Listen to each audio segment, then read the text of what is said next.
Let's see what he does. Hey! Oh, he just had it turned down. Dude, I didn't even notice that. I'm sure you guys can probably hear now. Oh my god, I feel stupid. I'm clicking buttons and I didn't see the volume. Can you guys hear me now? Let's see. I'm sure you can. All right, he's chatting. I'm watching. Now he's laughing at me. That's good. Well, you got to think. He comes in here and remotes in while I'm not up, or while I'm up doing something else. The last thing I got to expect is that he's there adjusting volumes to where it's completely off. But that's okay. We're back now. So sorry about that. Now, I had some important things to say. I dropped some serious bombs. Now we're going to skip past those. So future reference, I'm going to probably Thursday night football. I don't compete with that. So, and I'm doing a stream Tuesday because I don't compete with Monday night football. Plus, I want to watch football. It's my joy. So, what I'm going to do is Tuesday nights, Thursday afternoons, and then I'll keep the Friday stream going. The Summer Swing 10 is closing soon on Sunday. So the update raffle that I've got going on will be finished by Monday, and we should be doing the drawing on Tuesday. If anybody's got any good ideas on how to do the drawing, I'd love to hear them. I got some ideas myself. But if somebody comes up and gives me something better, I'm certainly going to pivot that way. Now, on Tuesday night, if you missed the stream, we did some testing that flew in the face of GoldenTeeTV and blows it out of the water, right? We'll get a video updated shortly on the word of mouth page, but the basic premise is what we thought was true was not true in GoldenTeeTV. And I'll give Corey Gravy Beast a little bit of a shout out here. He just wasn't able to adequately test it and he wasn't able to show me a video of evidence that proved the point.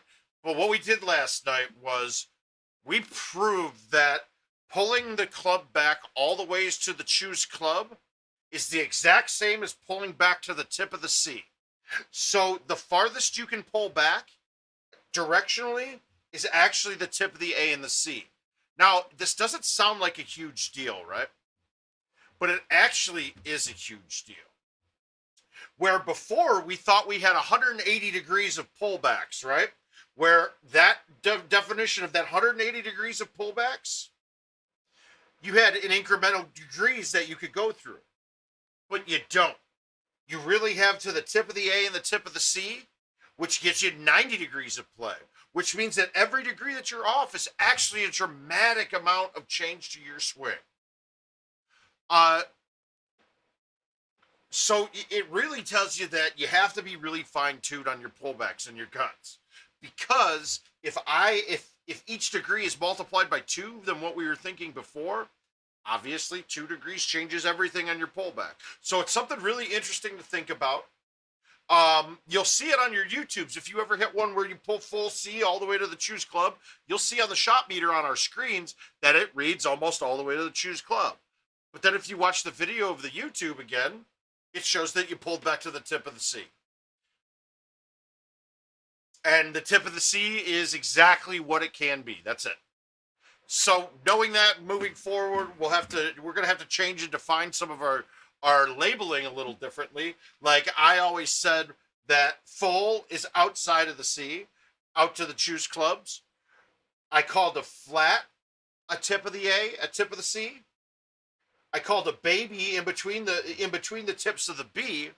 But now I'm going to have to change that and come up with some different verbiage because, I mean, obviously a full and a flat are the same exact thing.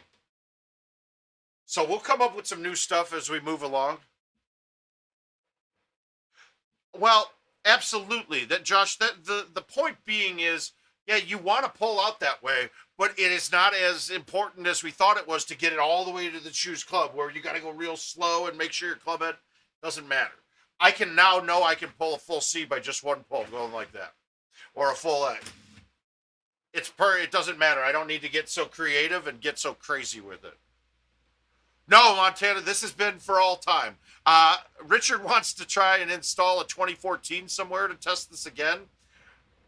I don't think it's necessary. I think this might have always been the case, and we just never saw it. But we'll see what we can play around with. Now I've got pretty much all. I'm in the lead on events. I'll play a couple of these to get loosened up, and then I'll burn into invites.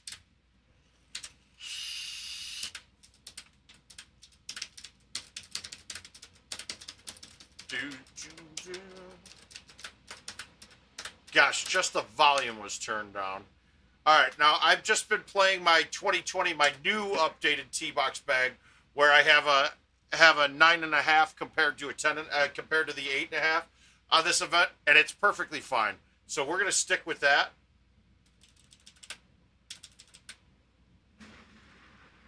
I was playing a little warm-up casual CTTP to start today.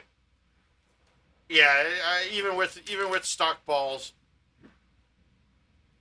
it's fine. It's still not too bad to play the wind. And like I said, this is just a warm up. I haven't hit a trackball yet today, besides for thumbing 8 shots or 9 shots on CTDP.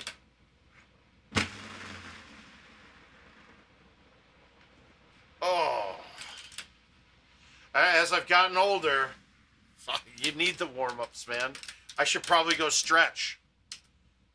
Plus, doing these streams is making me notice how much fatter than I am than I think I am. You get to see yourself in camera all the time. You realize that. So, I think very shortly, we're trying to decide on whether I want to get a Peloton or one of the Nordic Track ones. But anything I can sit there to burn some calories during the day, right? Now, the biggest change that I didn't get to play much of the new courses. Too crowded, too busy, too many people. It was going really slow. The 9.5 310, I think, is one of the most junk clubs in the game. The 9.5 310, if you can't hit a perfect 180, you lose more distance with it. Then if you can play it, and then if you play the 8.5 or the 9.5 300. If you miss your cut a little bit, it has a dramatic loss of distance compared to a slight loss of distance. I've never played it. Well, I used to play it on the Big Bertha set of clubs. Everybody else hated it. I'm kind of the same impression. I could play it. It wouldn't affect me too much because I hit pretty good 180s. But the 9.5 300 driver is probably the most consistent club we have in GoldenTeeTV.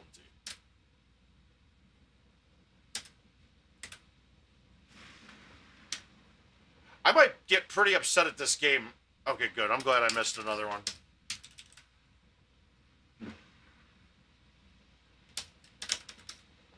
Oh.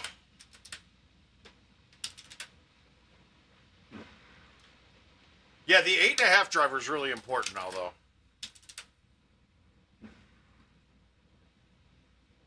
How many times can I hit that edge? That's crazy. We're just donating balls, guys.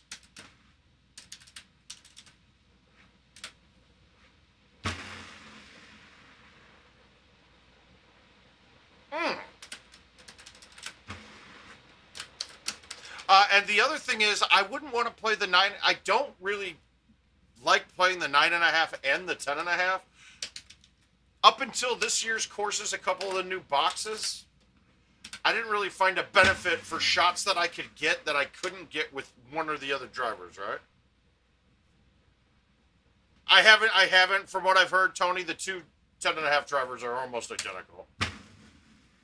You mean the one in the Build-A-Bag that says 2019 and 2019 or newer? I just wouldn't use that one because, well, if I understand correctly, it doesn't mean that you can only play it on the 2019 courses and newer. It just means that the machine has to be updated to 2019 or newer. So I don't think there's much difference in them. It's something I'd have to look at, but there's been no sense in looking at it. Now, maybe this year, with the changes that are going to occur to some of the clubs when you go to 2021, that's what I was getting at here. That was the biggest notice I had. In the 2 rounds or 1.5 rounds I got to play in 2021, I missed a good 5 or 6 shots with my 9-wood, because the 9-wood in 2021, it now goes like the 9-wood from the Flare Build-A-Bag. I mean, from the Flare bag.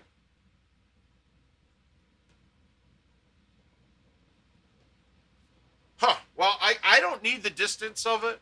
I don't need the more distance on the 10.5. I think it's perfect the way it is right now. Now, but that 9-wood, the 9-wood change is going to ruin me. Because if you look, this 9-wood, I can use this club from 150 to 240 yards, right? So this is a great filler club for the rest of these gaps. Plus the height I can get with it is crazy. I believe the new 9-wood, it actually isn't a new club. They changed this 9-wood going forward in 2021. So I went up and thumbed the shot at shots that were 165, and I flew the green by 30 yards. I kept doing it because I was kind of drunk, so I wasn't really paying attention to it. I went up to it, 165, went to thumb it, and I'm gone, like long gone. So I have to, it's almost like that 9-wood and the 7-wood are going to be too similar now for me to even bother with having both of them. And I might have to bite the bullet and just go 8-wood only, and then drop my 9-wood for maybe a 4-iron or a 3 hybrid in there, just to have another club in that gap. But that's gonna be something I gotta get more familiar with as I play the courses a little more.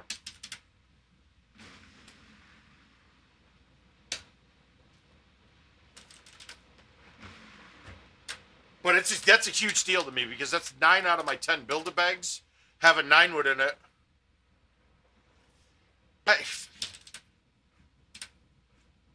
Why do rainbows exist? I don't know. There's none of this shit. It wouldn't make any sense to me. If you're going to do something that drastic to the club, add another club to the bag that you can build a bag with. That's how historically it's been done. But now it's going to cost me $45 to change all those bags. That kind of pissed me off a little bit, but we'll see. We'll see how the end result is. Like you say, we can't really get too crazy.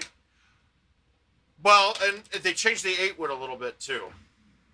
I don't think people have noticed it that much, but it has changed a little.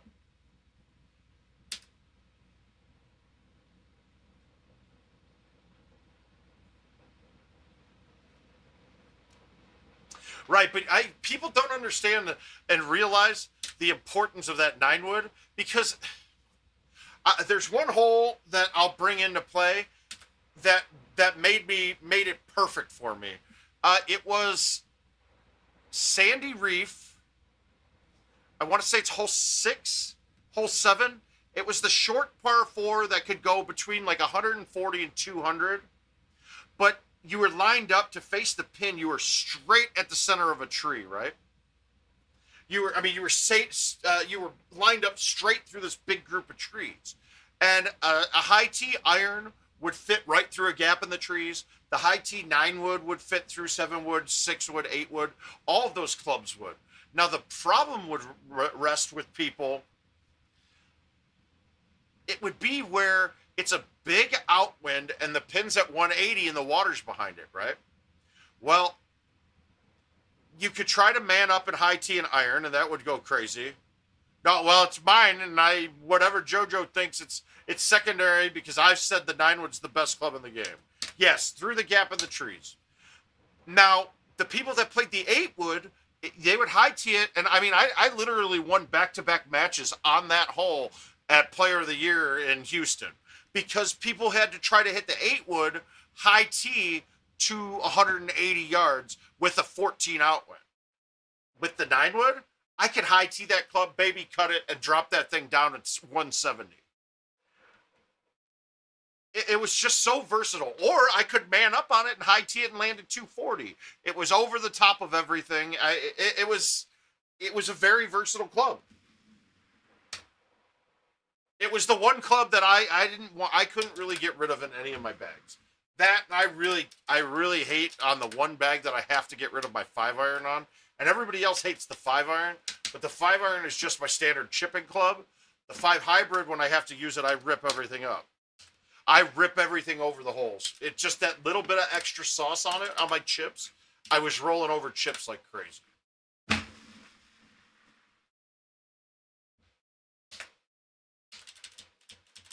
Oh, you're welcome, man. Appreciate you being here, Jay.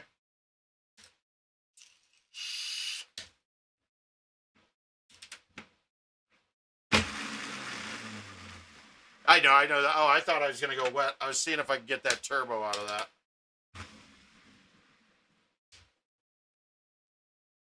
God, I really wish I was paying attention here. With the a two better would have been nice on this event. The rest of these holes have not been difficult either.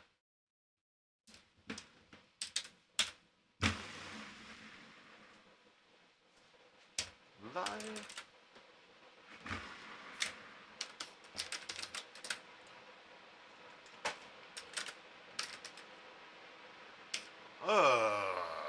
Hey, Sean, how you doing, sir?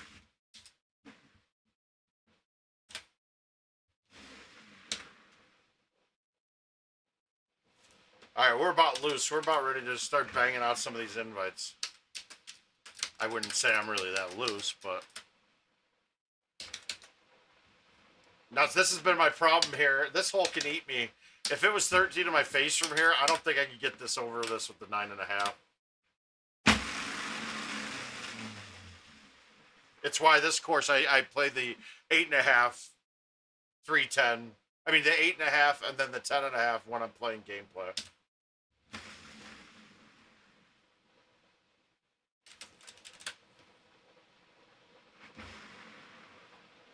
Oh, let the joints crack up. Yeah, I don't like this.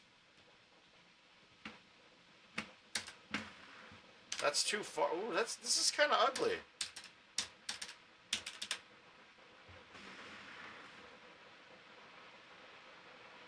We'll take it.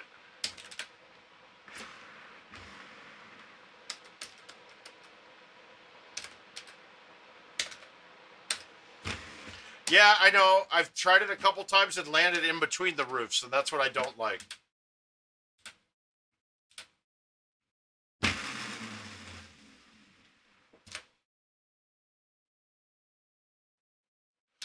I do have a 3-driver bag, and it would depend on this one. I needed my 3-driver bag. I skip out on some of the low irons. Like I go from 9-iron to 7-iron, and on an event like this, there's a few par 3s that you need to try to make.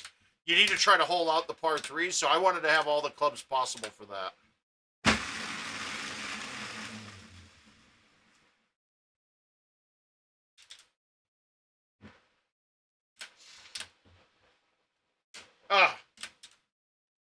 That sucks. That should have been a good game if I would have just paid attention.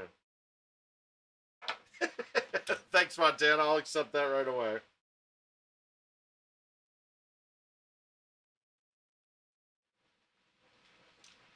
The worst part is I wish these were Venmos.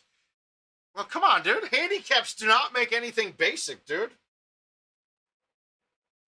A handicapped game. I mean, people saying that they send me stuff that it's basically a free win for me. It isn't true, man. A handicap game is a handicap game. All you got to do is shoot a little bit better than your norm, and I have to shoot one better than par in the course in order to shoot my handicap. So, not necessarily a freebie. I still like to think I still win in my handicaps roughly 70% clip, let's say. But we're starting it off with this Gervais one. This is my oldest. We're going to play this one. We're going to beat Sean a little bit here.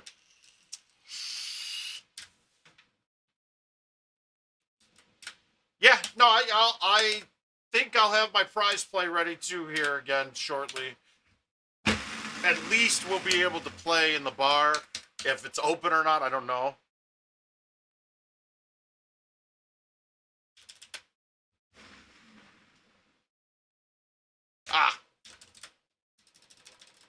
So my biggest thing here is I'm not going to be trying to drive hole 10 or 11, whatever it is. The last 2 games, I tried to do it on the stream and double bogeyed them both because I got stuck up in the grass and lost to Sean by 1 each game. So we're not going to do that this game.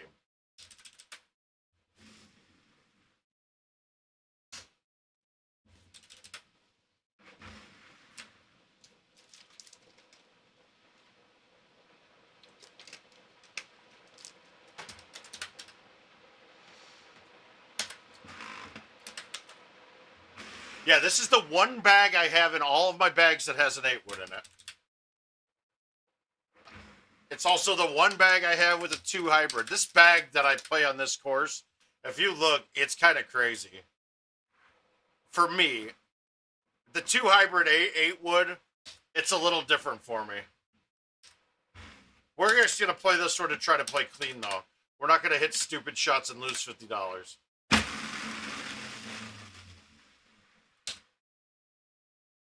Oh, that's horse shit. Nice bounce.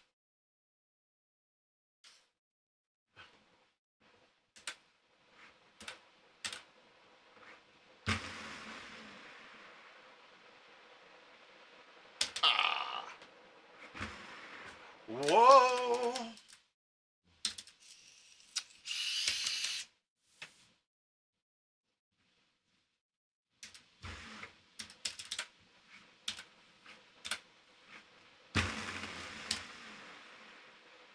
Fine with that. We're fine. We're good. So I think we're going to be looking at a par of 27 on this course. 2 wasn't drivable.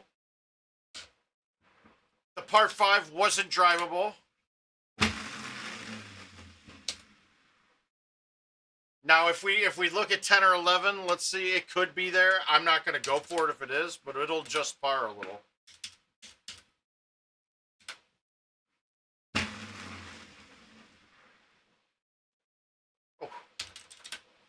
But I tell you what, seeing the testing that we did to realize that a straight to the tip of the C is the same as a pullback outside has made me be very much more fine-tuned on all my pullbacks.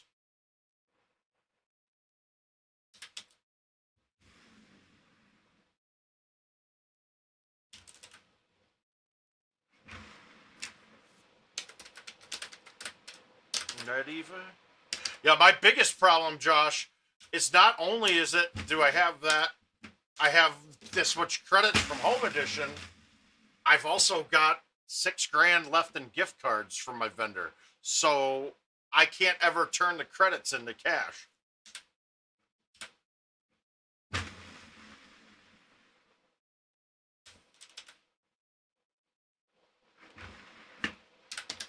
I mean, I've been trying to burn half gift cards, but then we had the retro here, and I just haven't gotten to play out at the bars.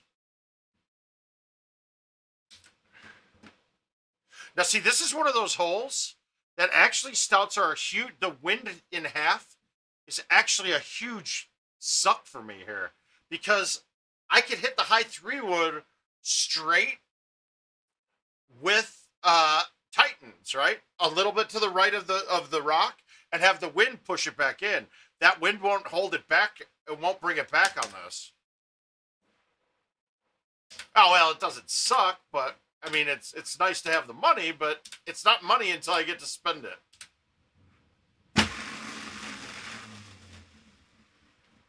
All right, luckily I had the high 4 cleared it from that far back. That's good. The way I don't mind if there's not much to say.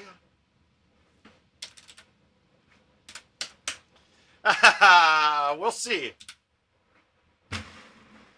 It all depends. We'll see. 4, 5, 5:30, 6. We'll see.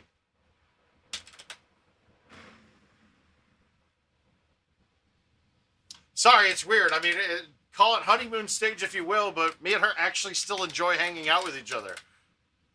Now, see, like, this setup, I'd contemplate going for this. The problem is I don't have an outwind, and the pin's way at the bottom. If I get that on the green, it's probably an unmakeable putt. So, thank the Lord, it made this an easy decision.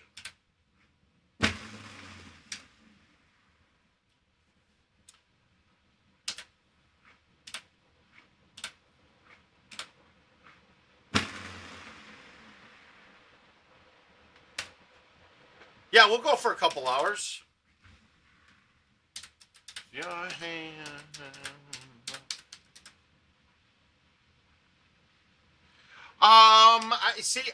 Have I used them, Tony? I use them sometimes. The problem is I don't need them. I don't want to go in the face of any. I mean, I don't see as much benefit to them, especially the way that I use my wedges as well. So meaning I don't have a low lofted wedge. My lowest wedge is the G wedge. And I use that thing so often for so much distance differences. And the way that I can control that is with the spin. If I had super or plus spin on it, it would definitely be a learning curve, and it's one that I don't really need to use.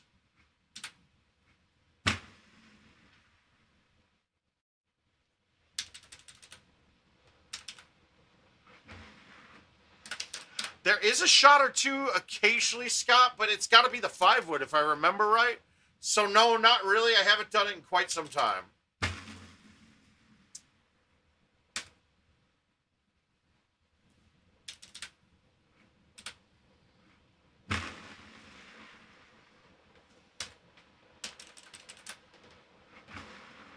And the way that Scott asked that question, guys, is perfect. Being that we got a delay on this, I don't see your chat for a good 30 seconds, right? So I could be 2 or 3 holes or 4 holes past by then. So if you do have a question on a specific hole, make sure that you put the hole number in there.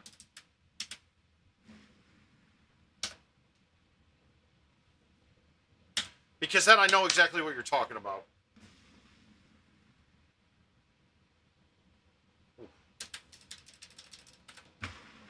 Been a pretty friendly setup so far. We haven't had anything to look at that's too hard.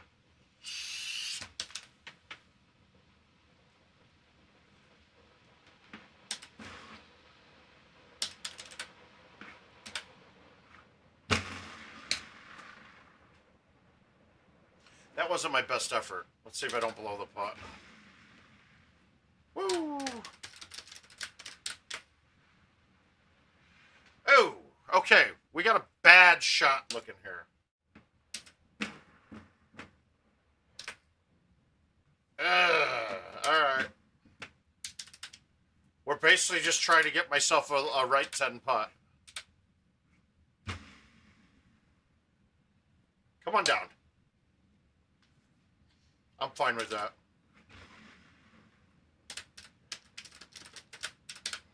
No, it's not. It's more for the stream. Friendly look here too. Thank you.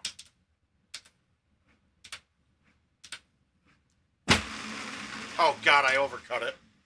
Don't fuck me. That's gonna kill my game.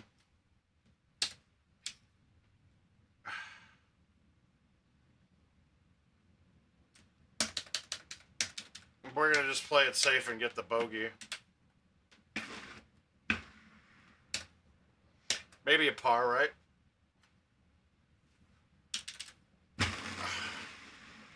That was a really good look at that hole too, and I just overcut it. All right, we take the par. That's gonna cost me. Shaw's gonna shoot a 25 as my bet. We have to stick. Wow. All right. I really wish I carried the 9.5 on this hole now.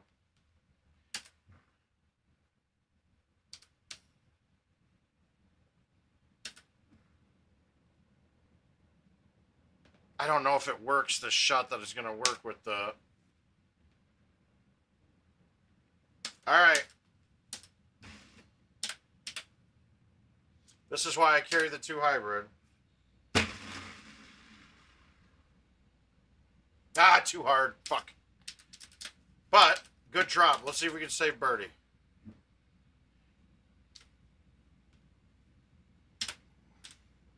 It's good. As long as you get that to the green, it'll drop you right behind the hole. Yeah, Sean's probably going to eat my lunch on that. The shot on 17 that killed me. Play clean. That course did that, though. You could be 2-3 better, and the last 3 holes, now you're shooting a 20 under. What do we got here? Ah, Mayfield. Okay. Let's break that record.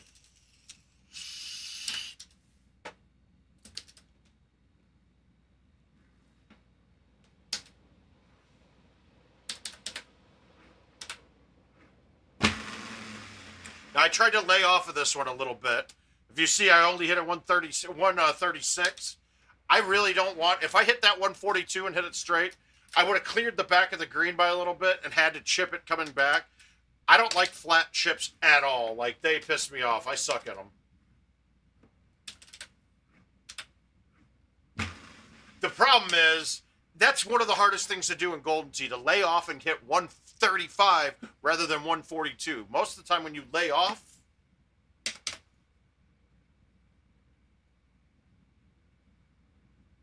for 0-1, if not, what do you think? I don't think I'm going to have a need for that club.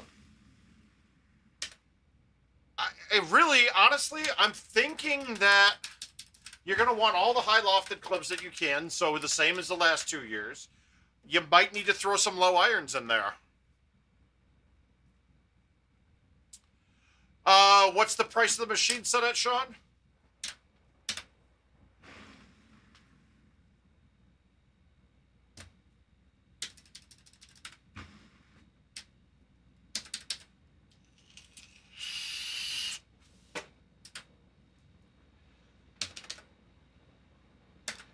But in general, I've always liked the $5 games. If it's at $5, obviously 4 plus 1, then 100 games gets me $1 back. 200 games gets me $1.50. 300 games gets you 2. And then whatever breakdowns you have after that, it's around that line. I have a feeling that right after update season, you're going to be reluctant. A vendor will be a little bit more reluctant to start offering kickback $3 but no kickback. That's, you're doing better than 90% of the country. I wouldn't complain. Honestly, at $3, that's, I pay $3 a game unless I start banging again. And I think it's a perfectly fair. Honestly, I think that's what all the machines should be set at, coming off the gut. I see. I'm on a Club Lucky machine that's also that I pay $3 a game for. We have them set at $5, and I get $2 a game back in gift cards. If I start banging hard, if I start playing, then I'll do $2.50 a game. We don't have anything below that because honestly, at a Club Lucky machine, you start to get to where it's no profit. No, that's a more than fair price.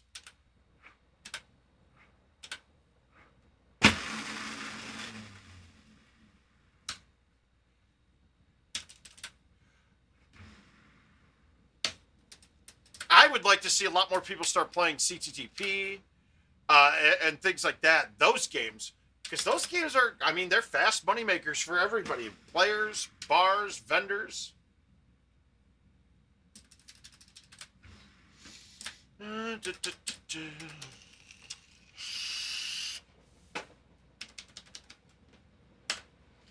there was a hole in this course that I hold out more than any other, it's probably this second shot coming in. If I don't put myself behind a bocce ball.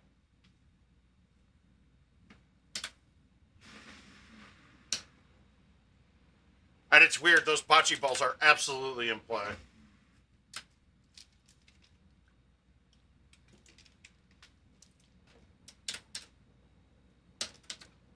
Alright, that's a fun look.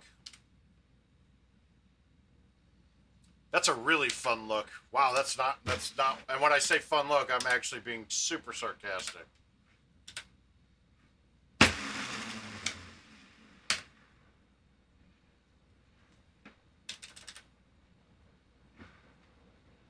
Oh, come on. I thought I nutted that chip. A little undercut.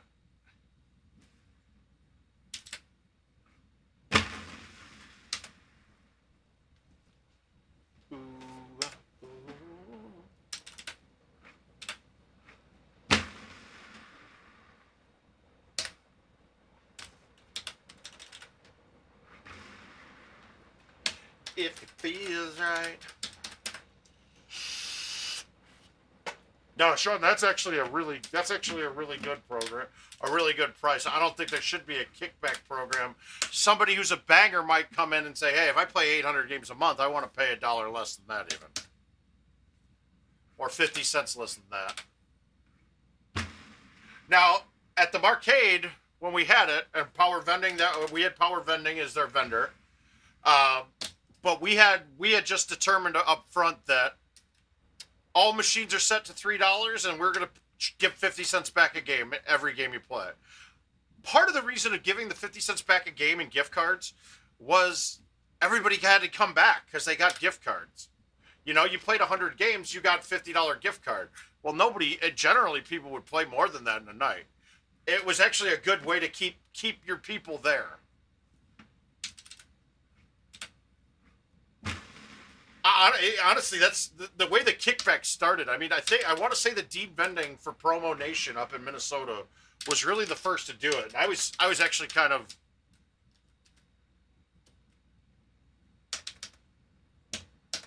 Oh, Tony, you just haven't lived then, man. You gotta get out and live.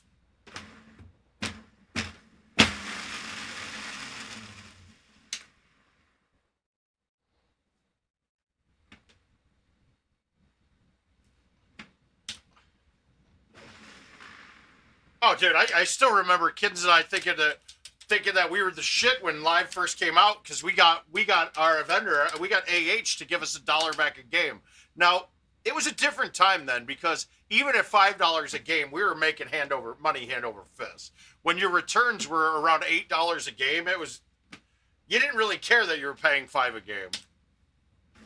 But I was also a broke younger college kid back then that.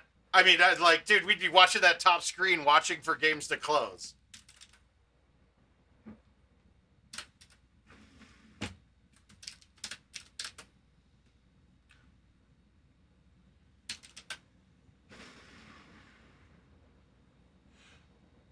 You just got to get a vendor that's really into it, dude. You got to get a vendor that's really, gets really into it. All right.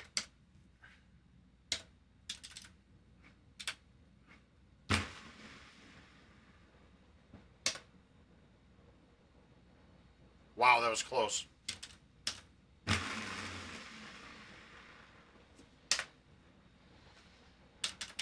Yeah, they are extremely rare now. This is coming from somebody who I could dial a 158 up A1 or C3 every time before the 120 glitch got fixed.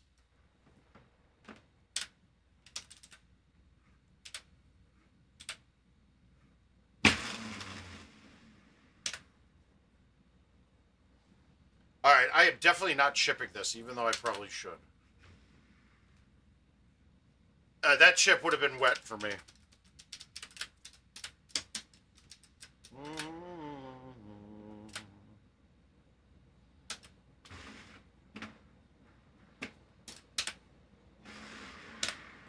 That's not good. Get it. Come on.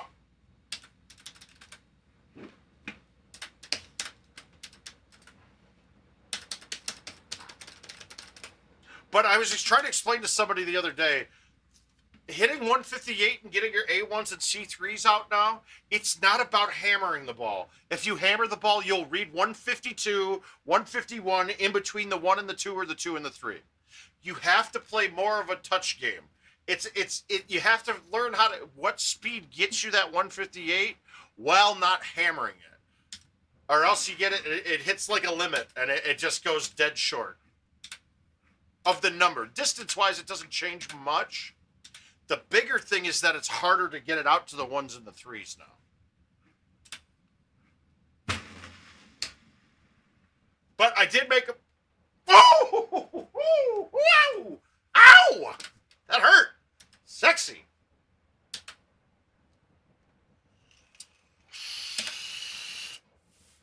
We'll watch that one again for good measure. Very happy with that shot. Oh yeah, that's good. We're happy with that game. We're okay with it. From a free reach.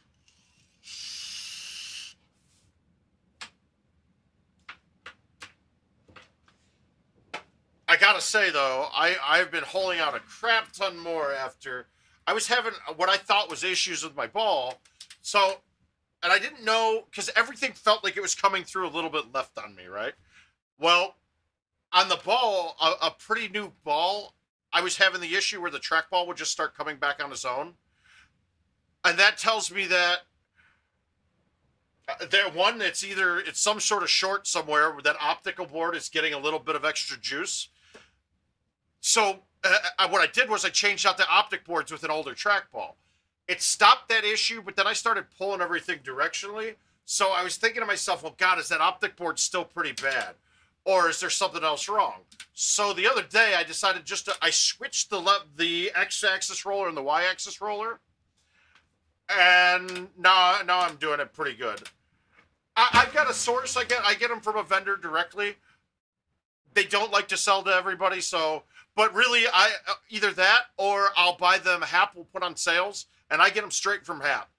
You can get the Hap sale. I think last time I bought eight of them, and I got them at $48 a piece plus shipping.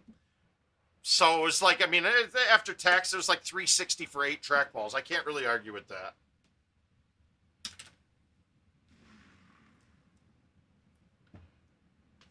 But I'm really so stingy on my trackballs that even my bar machines, like, I'll take out their trackballs and put in a brand new one. Just because I don't want to deal with it. But he also gives me a bunch of old ones, too. So, like, whenever I go in their warehouse again, even though the warehouse got ripped off, it's gone now since the derecho happened. I'll just go through their box of old trackballs, and I'll grab 20 of them. I'll take them all apart, scourge the parts out of them, and make about 4 good trackballs out of it. But for the home edition, I didn't have any of those left, so I bought a box from Hap.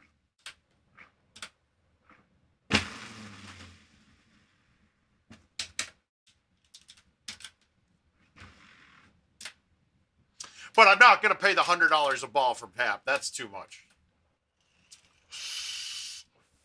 Yeah, it's Suzo Hap. Somebody on here, I'm sure will be able to find the link for you. But Hap is the maker of the ball. You can buy directly from them. It's what I would recommend you do. Because a lot of the problems that vendors don't want to sell you trackballs is because Hap has had some issues, and they don't want to be responsible for telling you, like, when your trackball sucks out of the box, which it most likely will. It's just something that they think that now they have to support, which... Like, where the vendors that I deal with know that I don't want their support. I'd rather deal with it myself. So they have no problem just giving me a few.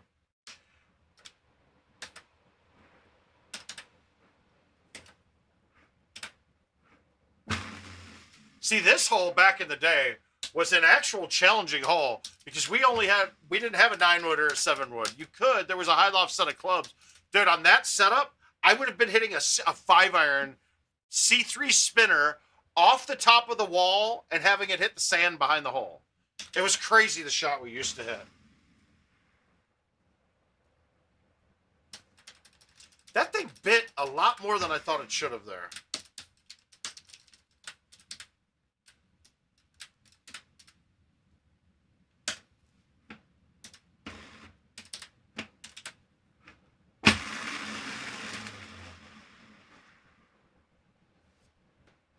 But I've always been against new trackballs for the most part.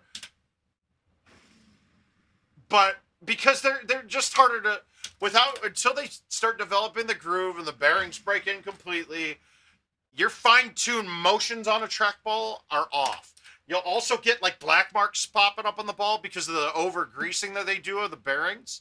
And as it leaks out and gets in the trackball and the rollers, as that gets hot from the friction of the trackball and the rollers, the ball gets those black marks on it.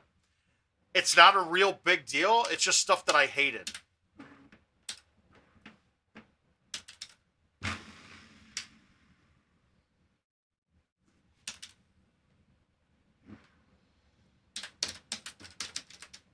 So I always went with, and would just literally, I would take apart all the trackballs all the time, clean them out, change bearings, and in fact, I never even bought new bearings.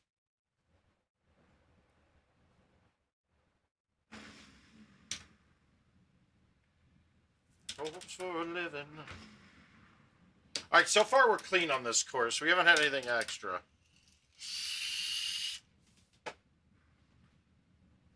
Now, technically, you can get this thing pretty close for a chip. A shot that used to work was you could hit a C3 from here, and it would ramp that wall and ride up and get close to the green.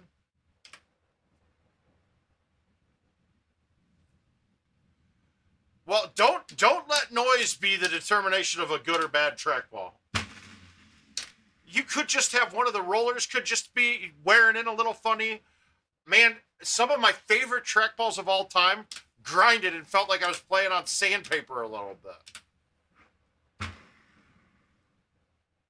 But everything was perfect on it. And it's almost like you almost want it to have that little bit of grind to it, because then you know that it's actually like the rollers are moving and not the trackball over the roller. But noise problems can mostly be handled by just taking the ball apart, cleaning out the junk, maybe maybe cleaning the bearing out. The trackballs are not a very sophisticated piece of equipment, although they are extremely accurate for what they do.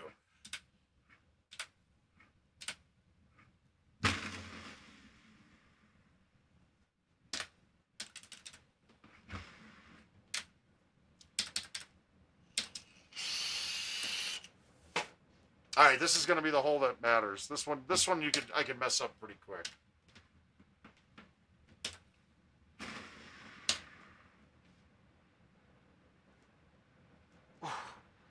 It was a pretty friendly look. On the floor I never felt like.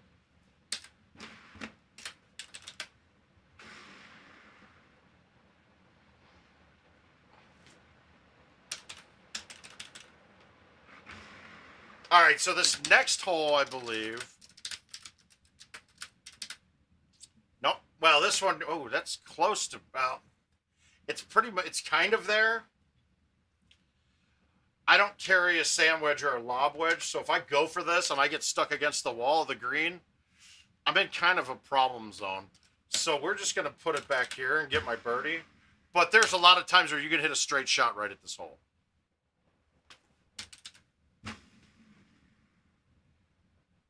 I laid off of that. I didn't want to go over. All right, so this is the hole I was talking about. Now, little Golden Tee history. This 8.5 driver that we play now, it used to be 320, not 310, right?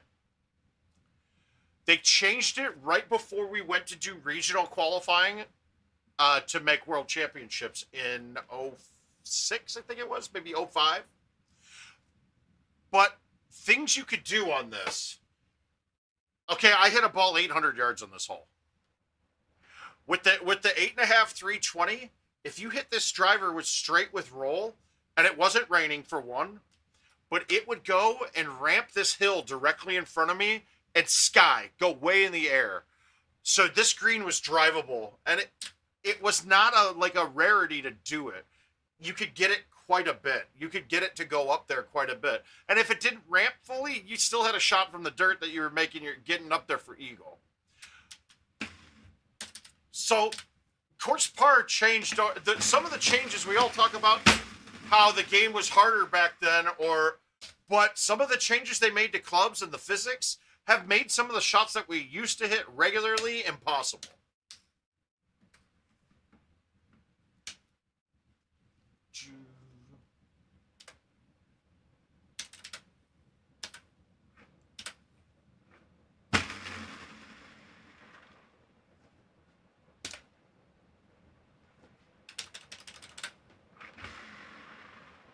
One of the biggest ones was coral. It killed you on, because when they did a couple things on coral that were kind of rough. If there's the coral with the pool hole with the par 5 where you go face the pool and you go over it. Well, before they made certain changes to physics, if you landed on the part of the pool or like any of the concrete around the pool, it played like fairway. They made the change when the qualifier was going on, and if you got on that stuff, you could only hit it like 100 yards now.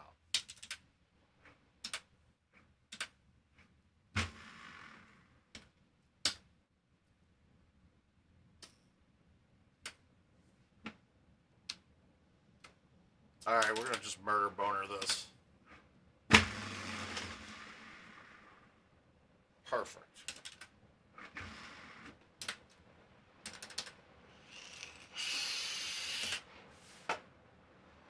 All right, like this hole's a bear for me. The 5 hybrid would be great.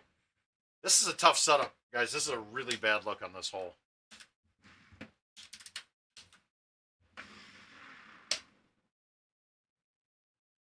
We're happy with that. Yeah, every iron would have hit. The irons would have all hit that. That would have been. But so our bags back then had a 3 iron in them. So that 3 iron would have been the club I would have played there. That's a fun look too. This is not easy either. Let's see. Did he overcook it? A little bit. Stay up there. All right, we're fine. We'll take the birdie and walk away. Oh, almost said that too soon. So par was 29 on that set. We'll take the 28.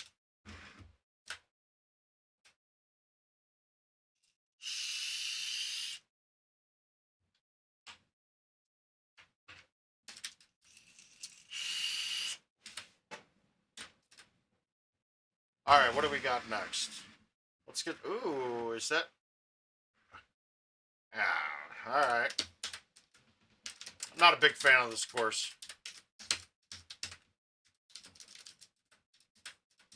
Been love.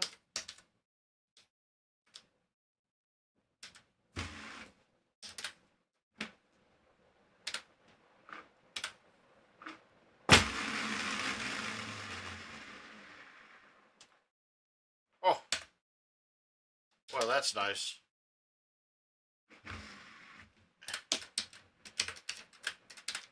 Hit that dead in the right. That was the nuts.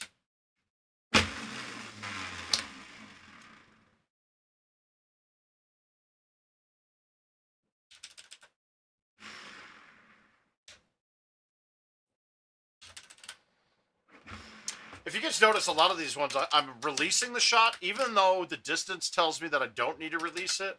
But it changes how I have to play the break on the green, and I can actually burn it through a lot of the breaks on the green. So even though it's going to cost me getting points, because if I miss the hole, it's not going to get points because it's going past the hole. I have a much higher chance of holing it out.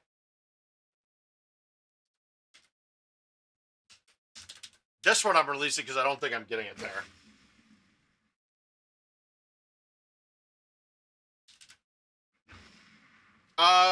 So this hole, since I got one, what does that make par? 26.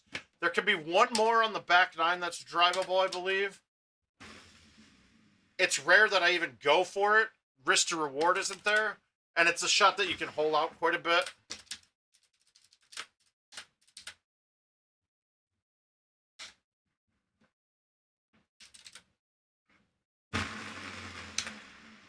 But mind you, it is there. Like, it can be there with a couple different options.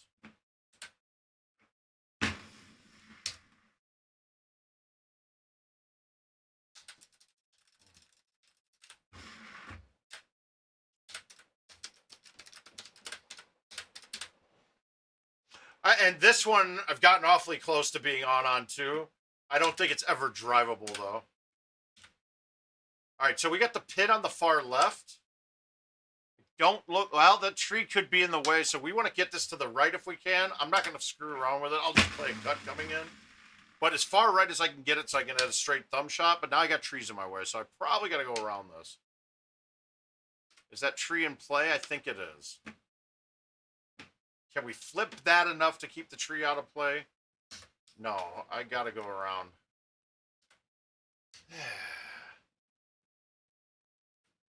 Actually, let's do it.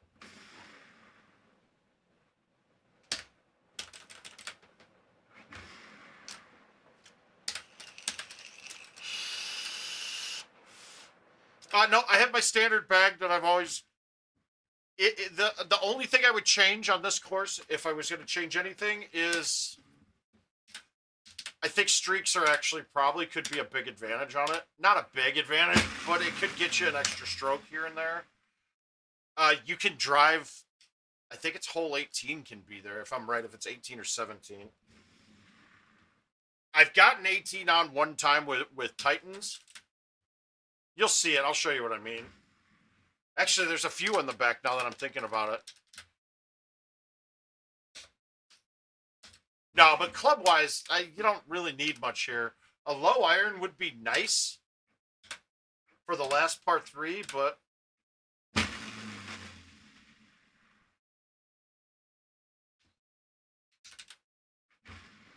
yeah, I didn't have a specifically crafted bag for any of them.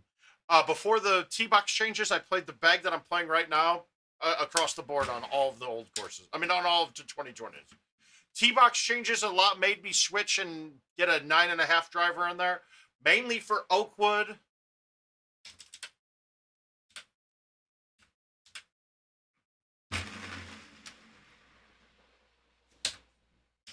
But the 9.5 drivers, it was useful on a few shots too. Okay, so this one was drivable quite a bit. You have a straight driver shot that you could hit with no high tee in the 8.5. It might have been high tee. No high tee with the 8.5 straight. You have a C3 shot you could hit sometimes, or you could hit an A1 on it. Today it's none of the above. It's not there.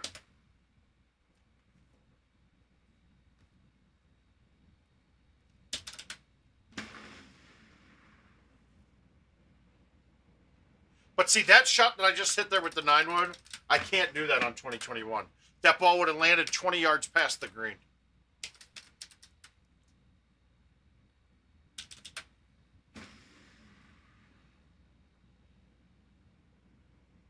If any of you ever played the flare bag, it seems like the 9-wood is going to be closer to that 9-wood now.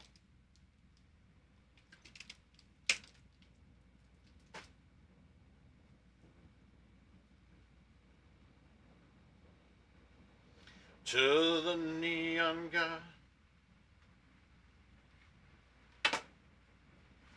Let's see if we beat Gervais on that one. I don't think I did. I think I shit the bed at the end. With Gervais, I need to not play him on the stream.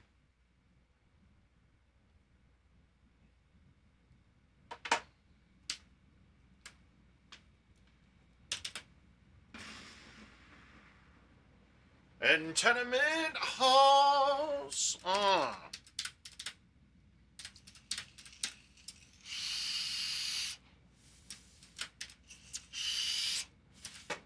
Well, thank you, Matt.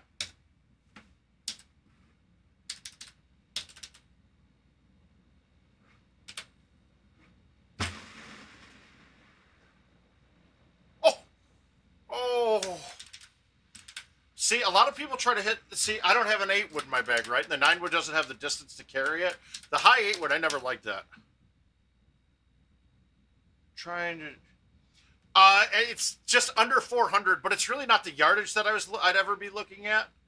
It was always the line if I could hit a straight shot, and it's a goofy straight shot. It's really hard. You got to hit dead center in there. If you don't, you screw yourself pretty hard. So it's not. The risk to reward just isn't there.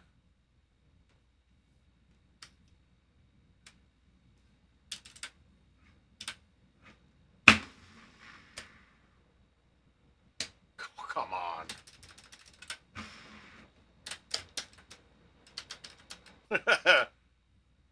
But it doesn't have to be. You just have to add another club to the bag. If they want to do that, perfect. Don't change the one that I've spent money on your Build-A-Bags.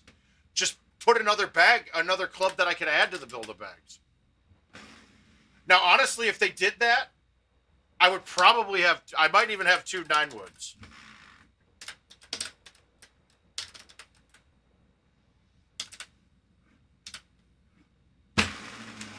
And really, it's more wind that I'd be looking at.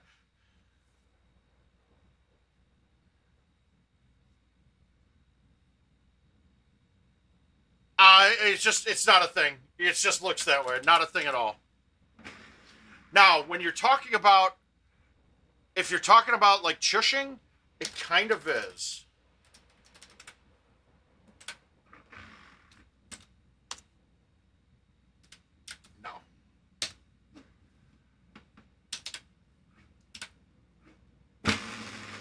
I'm telling you, the 7-wood high tee does not clear that every time.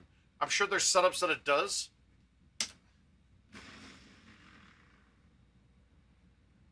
Oh, come on. Dude. This could have easily been So, okay, so if you had streaks and you're at the very front of this box with a dead straight outwind, you could get it there. The one time I drove this, the pin was all the way up at the top, and I had an impossible putt coming back. So it was like, wow, that was a waste. But it is absolutely can be there.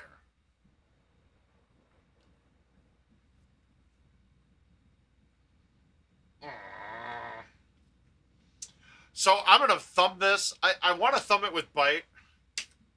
I don't want to have a chip. I'm going to murder thumb it with backspin. It's going to be short, and I'm going to have a downhill putt. Yeah, it sounded like... So I shot a one better par on that was 26. I hold out once and got everything else.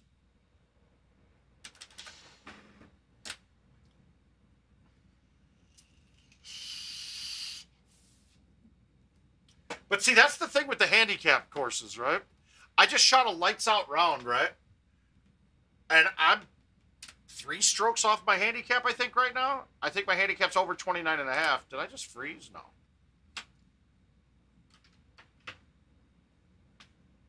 Yeah, so I'm 3 off my handicap with a 1 better, which means that all you'd have to do is, if you're a 23 handicap, all you have to do is shoot a 22 under on that. And that's pretty easy.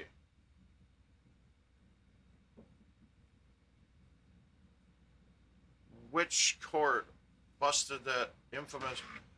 You mean you're talking about Kangaroo? I don't know. I don't think there was no 35 on Coral.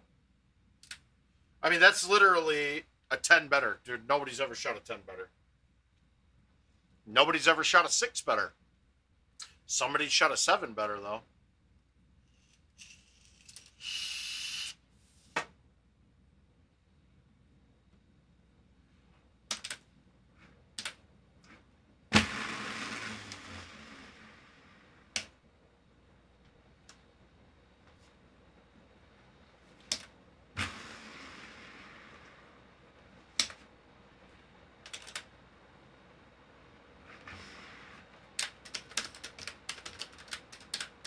I think you're a little bit. I think we're a little bit behind on what you're saying, Scott. I think you're talking about Kins's Kangaroo score.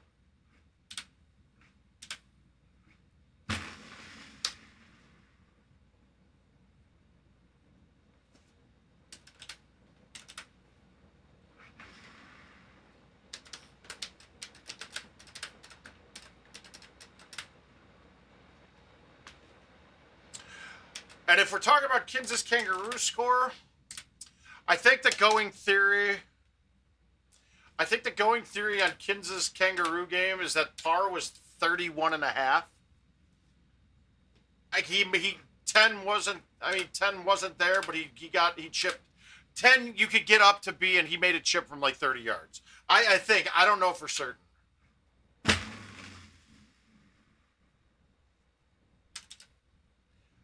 I'm not doubting Miami at all from anything. Oh, if you're talking about, are you talking about NFL? Is that who's playing tonight? I haven't looked.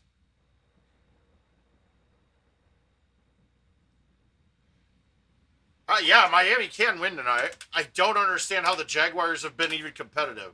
I thought you were talking about the Heat, and I didn't know if they played tonight.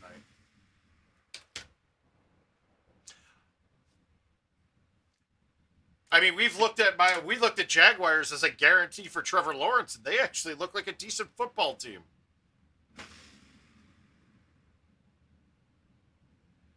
God, I thought I made yeah.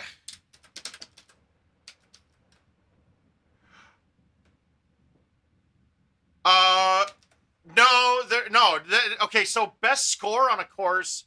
I've shot a 30. Well, it doesn't even show up because I had a missed putt from my playing partner. But no, there's been 36s and 30. I think a 37 on Rattlesnake as well. But the par on the course was 34 under, so it was only a 3 better. So the best. So you can't look at best score on a blind round.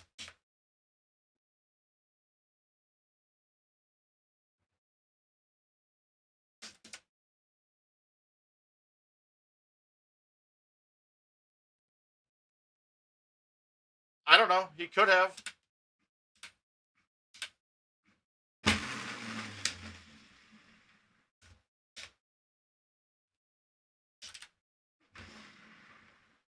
So best blind round, he might have. It's a par 3 course, dude.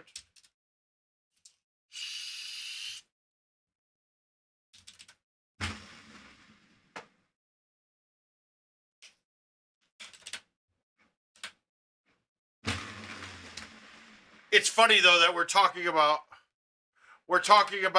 how great a 6 better is on a par 3 course. And, like, dude, I literally have a 7 better on Lake Powell. Like, it's if you put it into perspective, my God.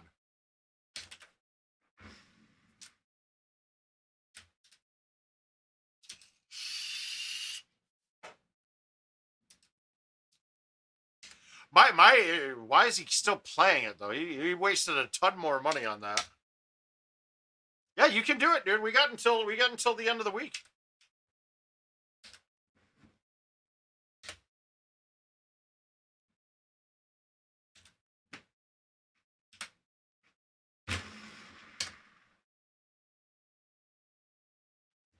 So I don't know. But hey, how bad did he beat the field? Well, it's not my personal best is the world's best.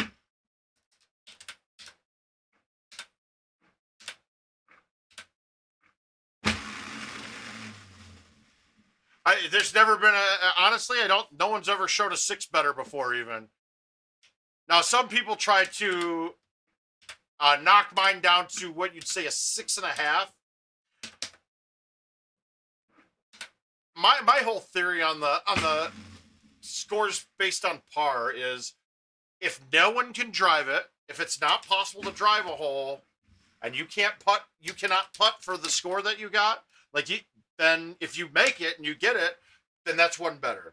So the reason is on hole 11 of Lake Powell, I got it. I hit my A1 driver and got to, I think it was 23 yards away and made the chip.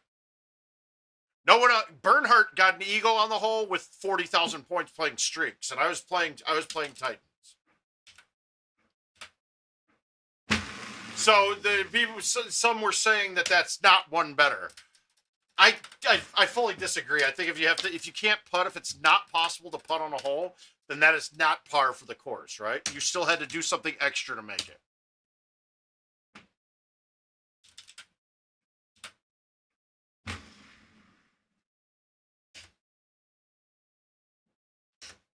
Needless to say, Montana, putting on 18 was like, I mean, nerve-wracking.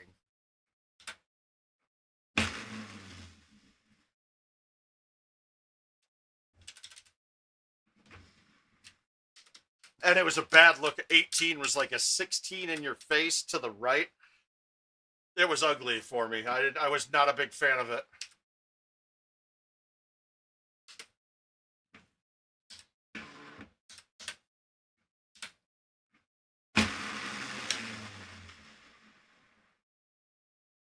Oh.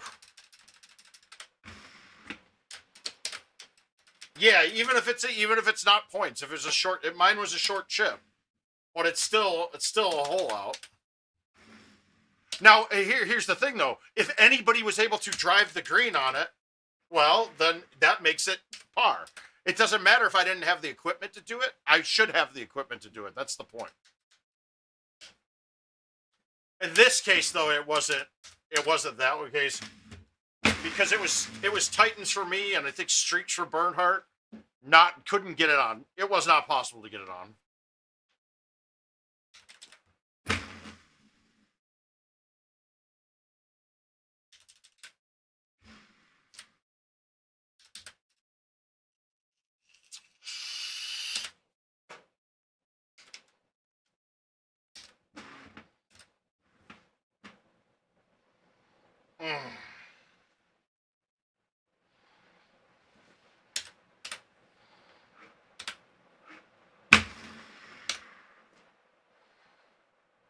That's the thing you can't do on that.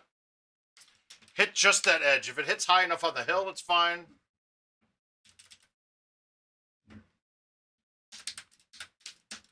No, it'll be stouts on everything until they're changed.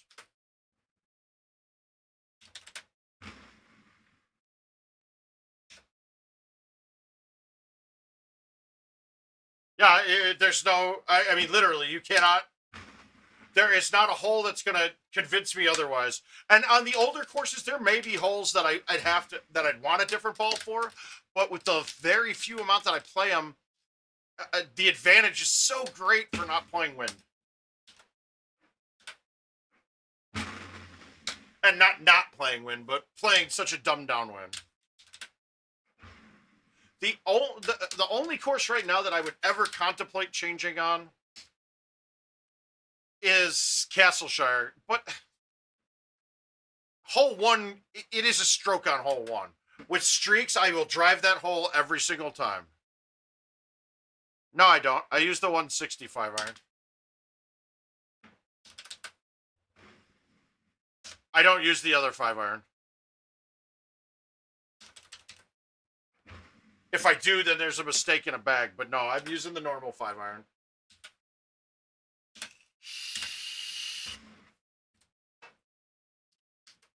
No, I don't use any of those non-traditional clubs. We've played with the same other clubs forever on Golden Tee. There's nothing that's going to make me change on it.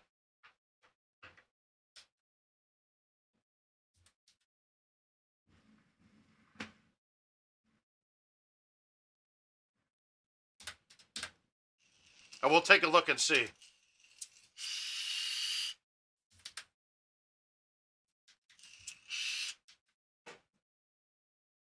Ah, we got a little sticky down here. Here, let's look and see. 165 iron. Now, see, this one I might not even high tee, because you can get this to ramp up without a high tee, but with a high tee, it doesn't ramp. I might catch the trees on the right, though.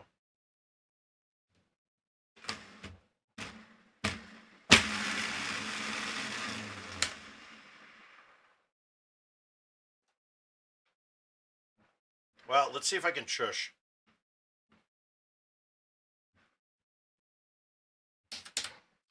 Wrong club. Shit. I thought the heavy rough was going to kill it. Ugh.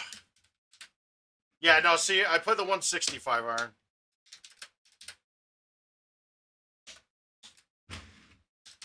I'm now starting to think I may have figured out something on the C3s and the A1s. But I gotta see it before I make a comment on it.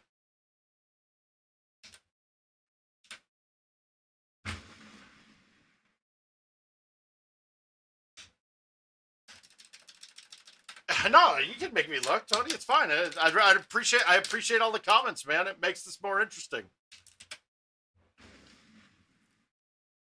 Because if you happen to be right, then I would have been pretty pissed at myself, but I would have had to stick with it.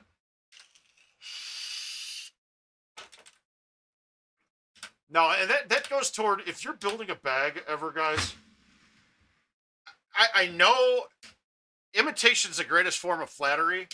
Imitate people that you're playing with, especially if you know and it's a given that they're better than you.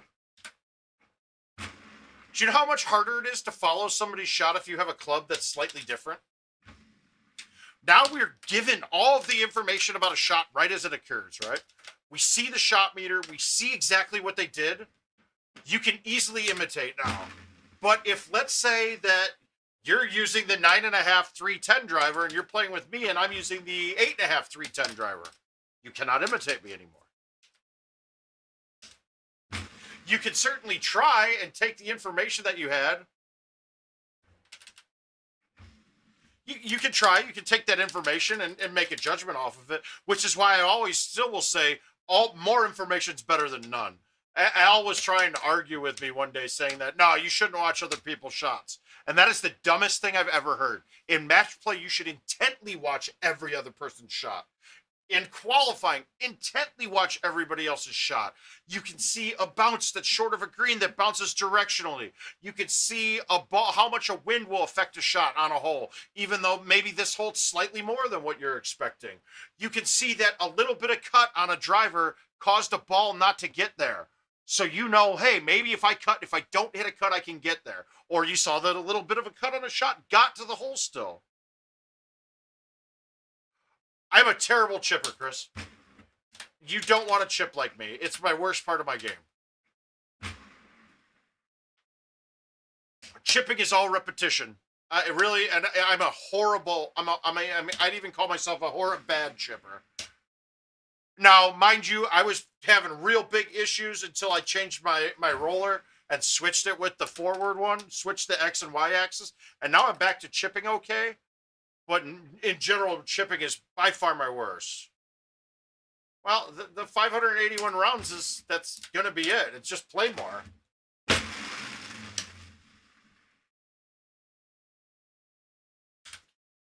Yeah, you need all the info, and even like Josh and I qualified together in Orlando, and I made fun of him and Russ Green the whole time playing stouts because I wasn't playing them then.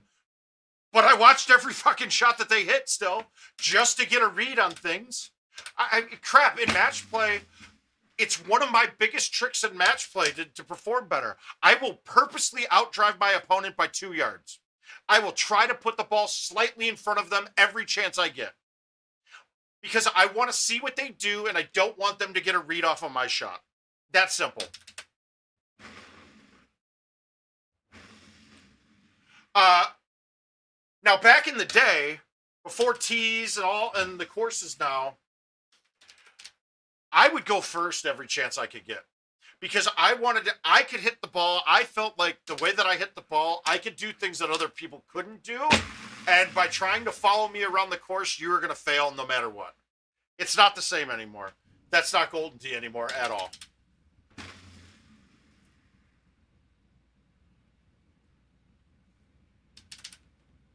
Now, it's a distinct advantage to be playing going second.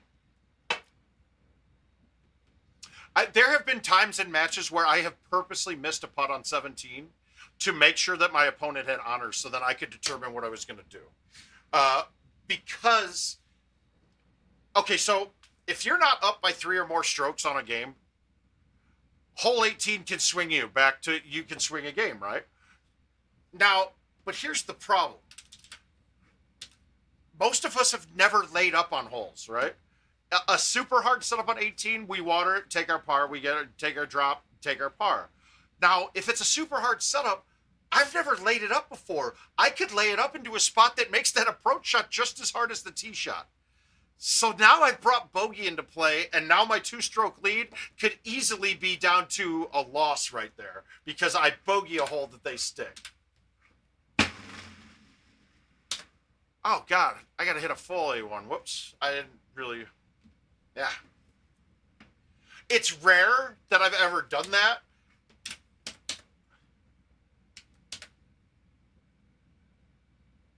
Scott, you're behind, Scott. Make sure that you're caught up. You might want to reload the page, but you're way behind. We're 4 courses past that by now.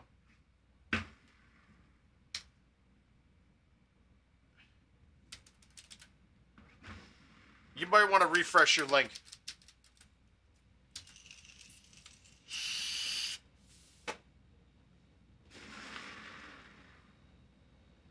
Oh.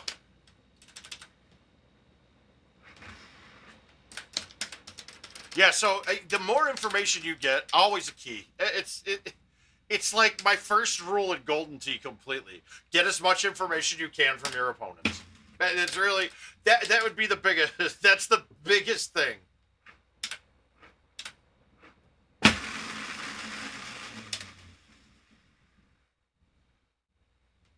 Oh yeah, it used to be. Oh, it used to work like a charm.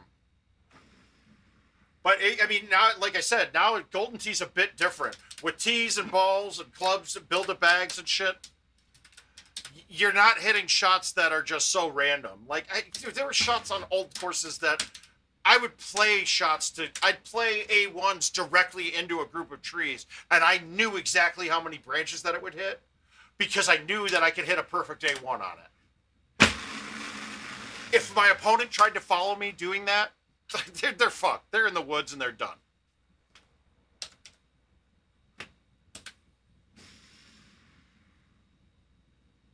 And invariably, people would see me do something stupid.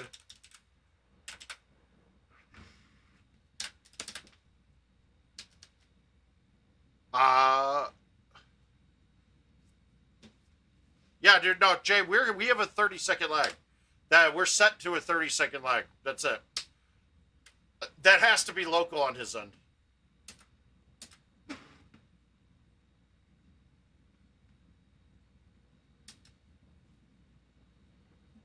There's always a 30-second lag on the chats.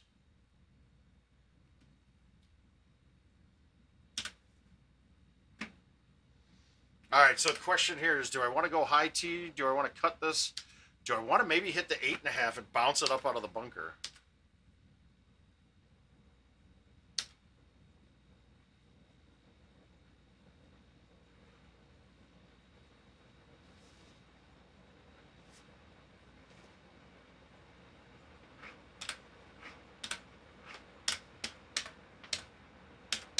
Yeah, no, we're good. I mean, King might have even set it down to 15 seconds, but yeah, dude, Scott, I'd reload. I'd reload if I was you.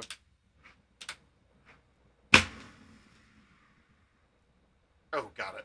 That was close to a tree.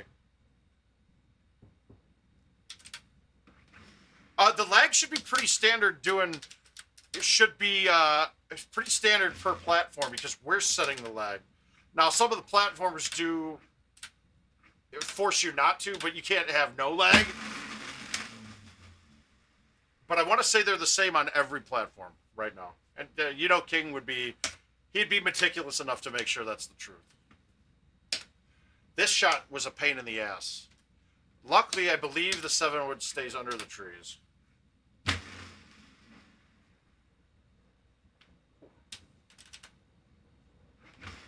All this confusion in my head, I think it's good need.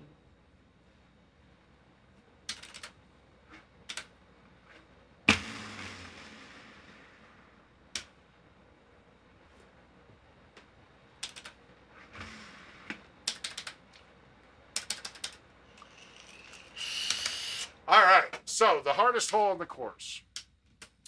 My shot is totally different now than when I played it. Before I played the low loft bag, or call it the buzzsaws, I would be hitting a 1-iron straight into the face of the rocks down below, probably on this look. That won't work now. Honestly, this might be a layup. I don't think we have a lane at this.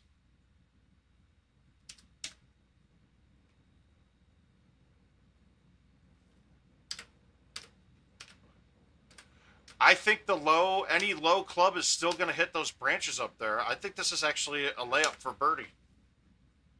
Now the question is, this is one of those ones. This one we had to play a layup every now and then. But watch how hard the layup spot is too. I still have a shit look coming in. Now having half that wind makes this a little better, and having bite makes this better.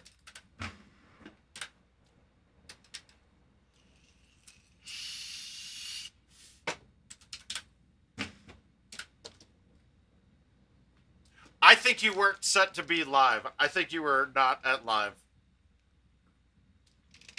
But that's okay. It sounds like you're good now. All right, we're shooting pretty well so far. We're doing all right.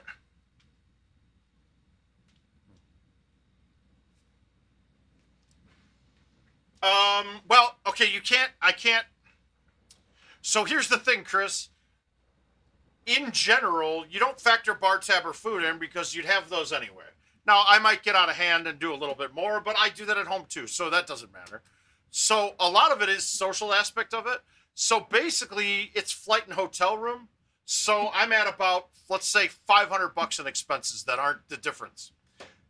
Make it 500 back. I don't know what the payouts are, but what is that? I'm guessing 500's top 6.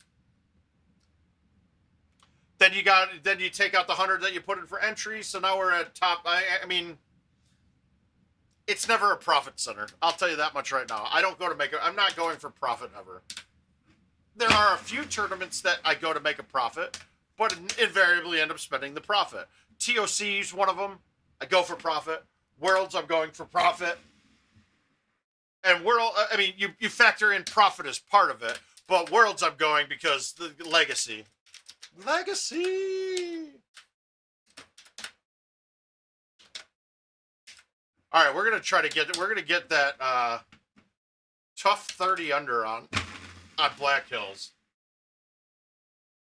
We're going to do it.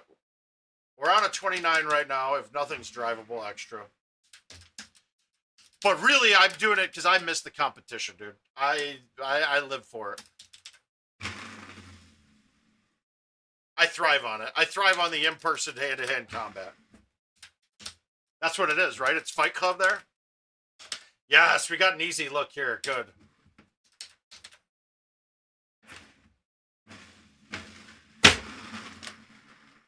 Yeah. I definitely think I've got something with the C3s and A1s.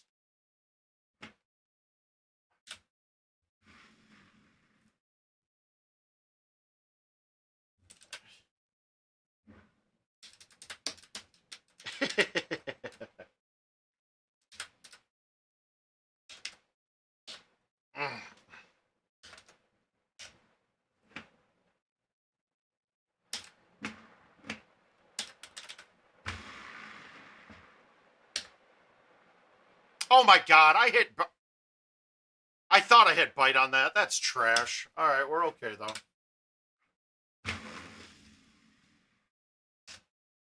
Ugh.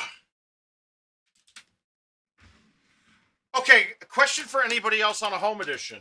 Since that issue that they had where they had an ad campaign that was causing the reboots, has anybody noticed that their buttons are lagging when they hit them? I replaced the button, the spin button on this the other day, and I'm still getting some times where it just freezes like I didn't hit it, but I've hit it for sure. Yeah, that's not what Worlds is about, though, Chris.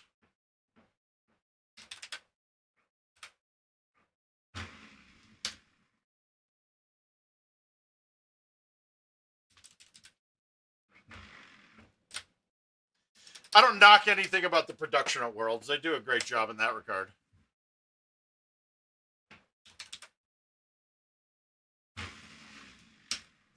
I always fuck this layup up. All right. Did I get it right?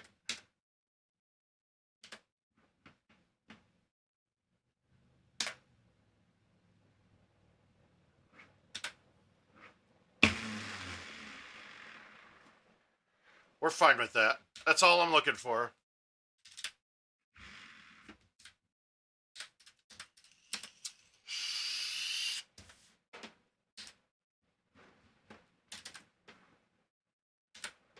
All right, we're going to murder this.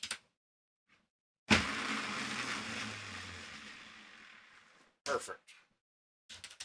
It's amazing how much spin you still get with high tees. All right.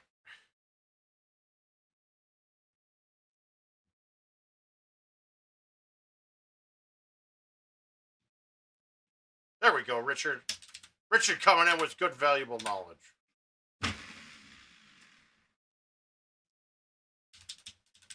Guys, remember, pay attention to Richard's stream game, not his golf game. You will not learn much watching Richard. So that whole theory that we were just talking about with watching your opponent, I'm going to put that out the window if your opponent happens to be Richard King. Try not to watch that.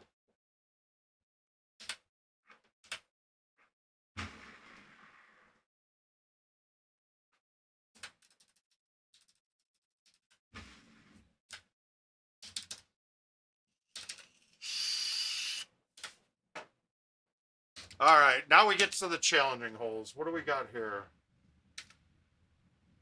I don't like this look at all.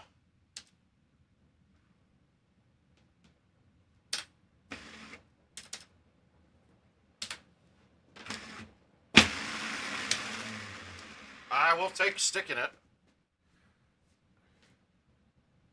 Calcutta's not... Oh, fucking ball sack! Yeah, no, I don't... Calcutta, I don't get into that. All right, Richard, here we go.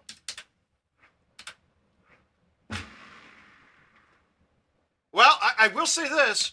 Richard's gotten a chance to sit here and dissect my streams and watch them. He could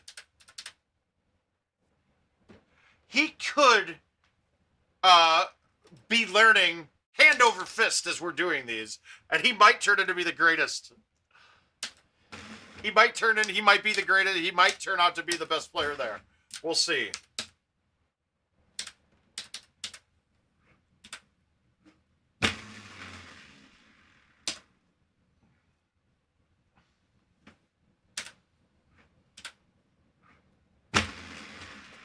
I missed the ball a little. Get up. Yeah, I kind of whiffed that.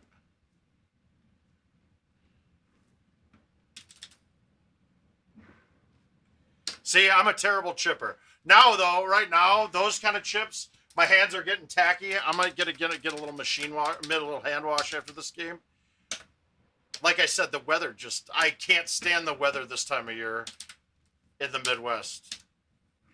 Where you don't know if the AC should be on, if it's off, your house is still kind of sticky and warm. Well, I think what he's saying is that I'm not going to qualify. It's really, that's the insult that I took from this. I'm not going to make the cut.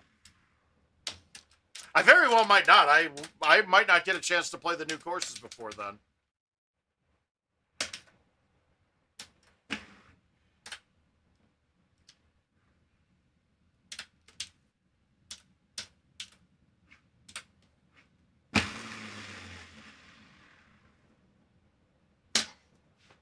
Wow. All right. I gave that a good run.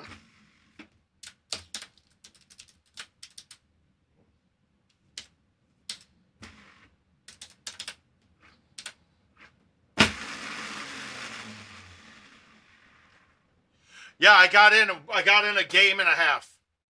There's too many people there, and then I left that night.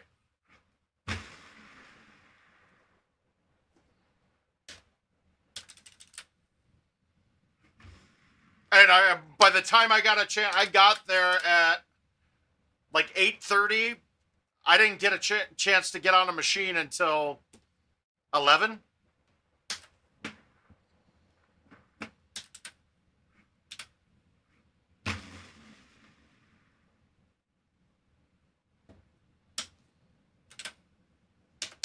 Yeah, but you've watched them. You haven't gotten to sit there and they don't articulate the shit.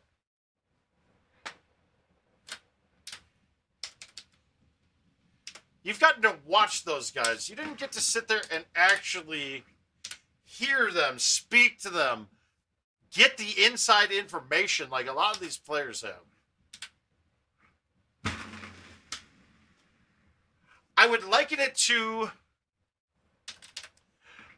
if you watch one of these DraftKings sharps, right? You can see their lineups every week, but that doesn't help you. You need to figure out what goes into building that lineup, the thought process behind it. And that's what, Richard, you've got, and the information that I'm giving you that is invaluable.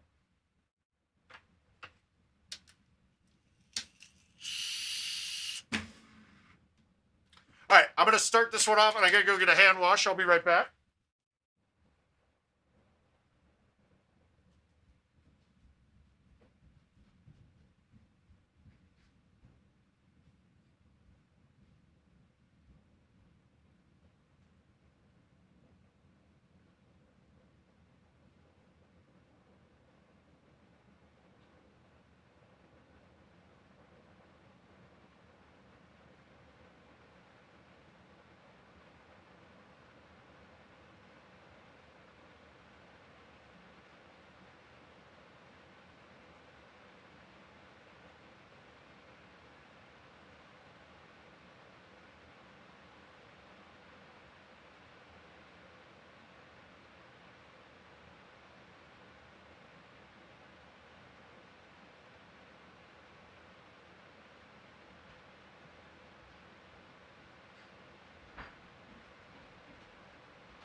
All right.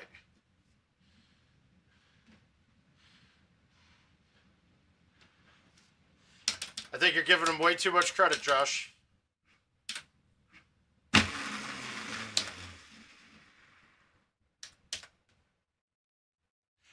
Exactly, Chris. You nailed it.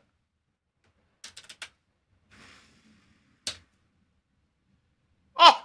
Oh!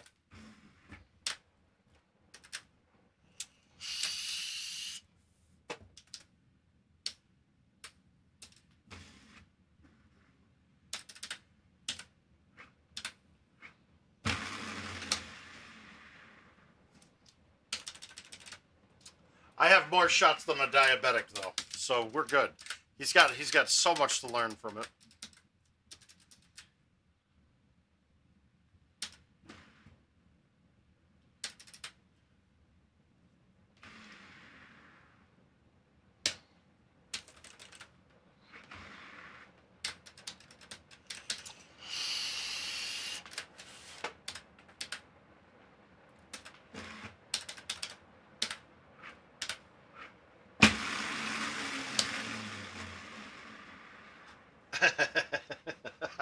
I had a good thought, but I'm not going to bring it up. It would have been a funny one, though.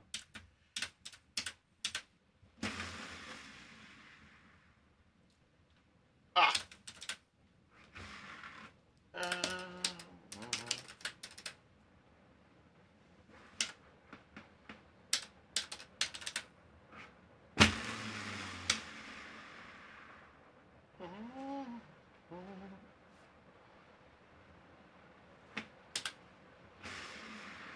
They have drugs that help with that. I mean, I know some of the all-time greats pop Xanax before they play.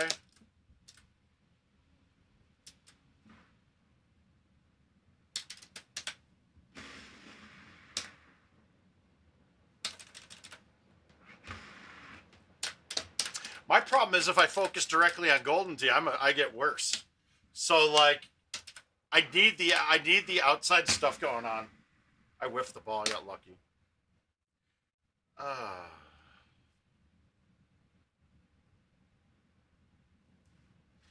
don't like the spot I put this on. I didn't want to hit the fringe. I wanted fringe or short. Ah.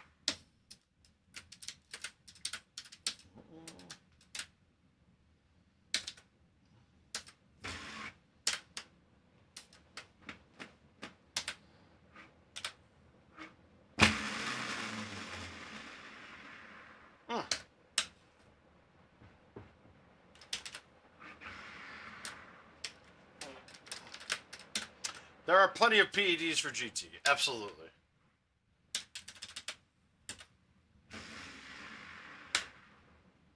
Oh my God. Look at my dick.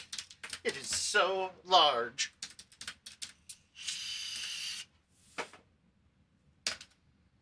All right, let's see if I can outblow this. I've been blowing this shot a lot lately. Trying to get cute and just put it closer than I should bother and just not hitting it.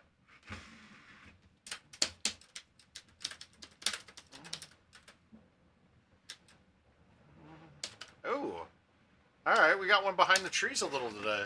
This doesn't happen that much anymore, does it?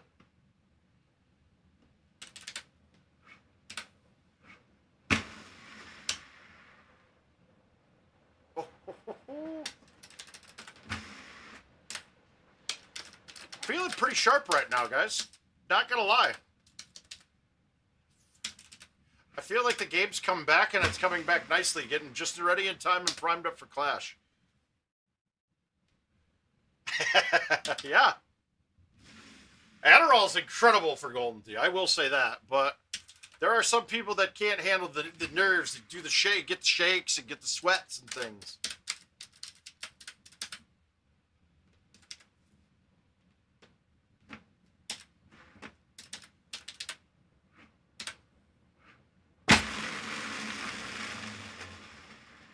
Oh God, it's so big.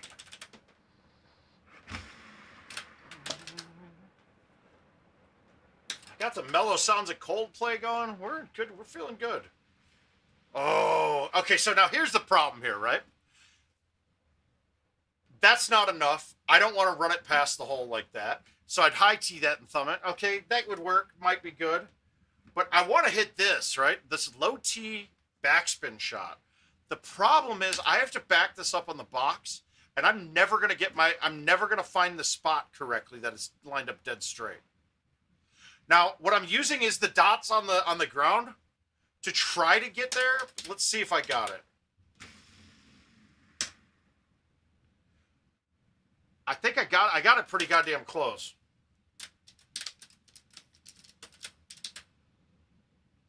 So it isn't with stouts. If I have to move it on the back of the box, I really try never to use the back line of the box. Oh, Adderall, dude. I did tests while I was working for Microsoft, and I did a month on of Adderall and a month off. Dude, I was like 1.5 times as productive with Adderall. It's ridiculous. It is an amazing drug.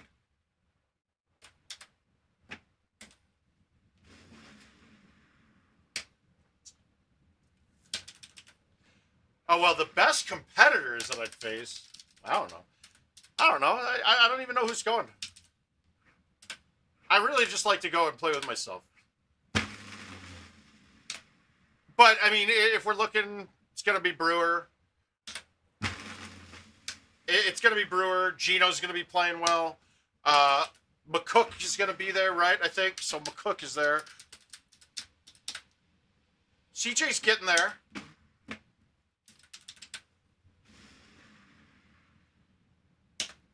I'm not too worried about CJ. I'm not too worried about CJ yet. I think I'm in his head.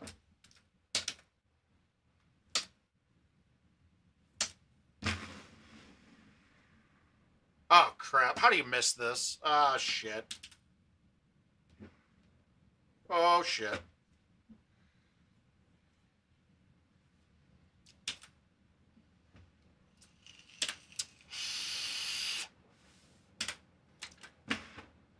Perfect. Yeah, but, I mean, now they've made it, they changed the level on it, so it's harder to get for me. And Trump's been fucking doing it all, so, like, there's a shortage on it.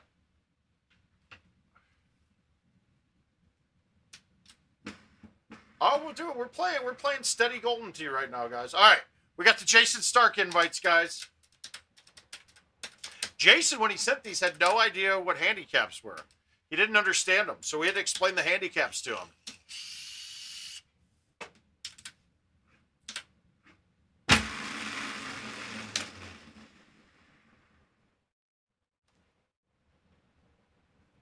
Uh-oh. Did I bulldoze it? Nope, I pushed it. Shit. Lined that up too good. Uh-oh. Oh, hang on a second, guys. I got the VA calling. Give me 1 second.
All right, we're back. Sorry about that.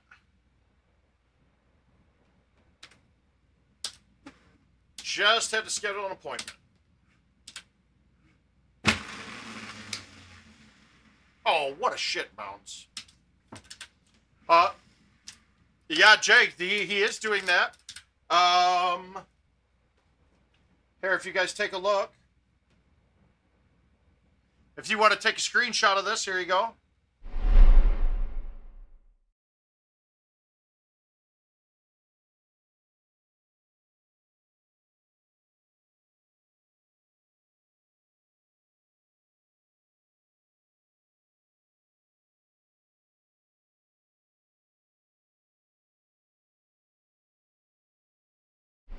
But there you go. You can rewind if need be.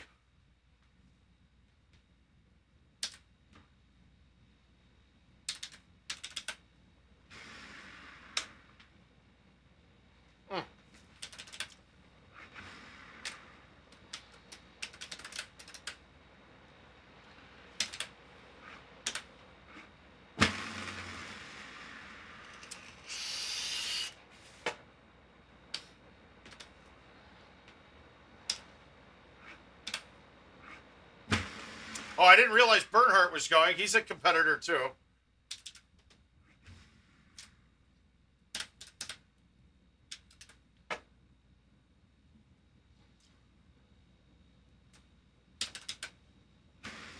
If Richard lets me steal his time and we have some free time, maybe I'll get a small word of mouth in. But if not, I'll definitely get in and try to commentate on a couple matches for everybody if they're interested in seeing that.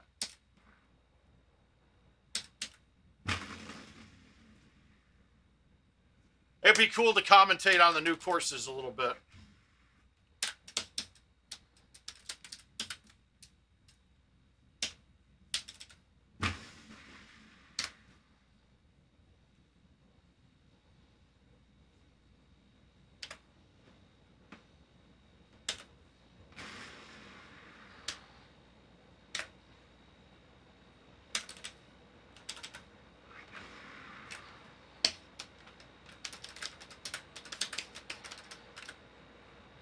Yeah, see, that's going to be where my downfall is. I haven't played it much at all. Well, like I said, I probably get a...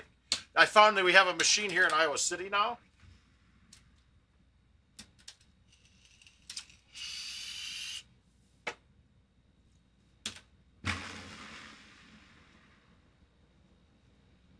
But I just don't know if I'll have time to get down there this weekend. Well, and it's... Iowa City's terrible, dude. Like, it's... COVID-wise, it's bad.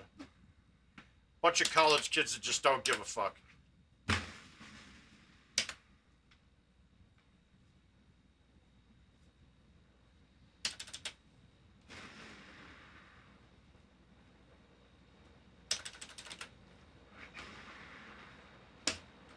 Yeah, Chris, it's going to be a little different than that. I wish it was more like that, too.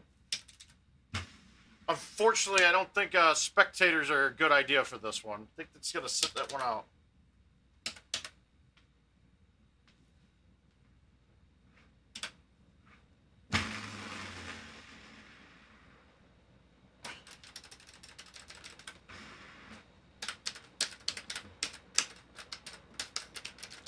Well, if my game will translate to 2021, I feel like I'm playing okay, so we're good.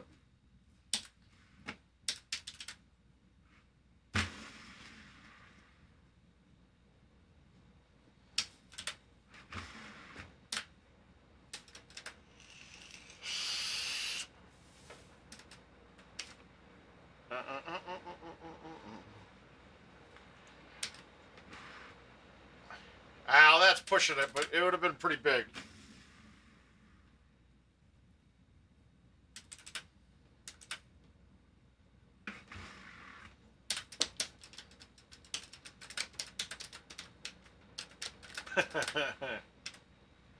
That's awesome, Biddy.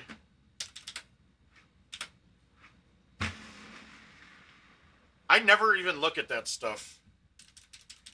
Well, I'm away. It's true, and I'm in to do it with you.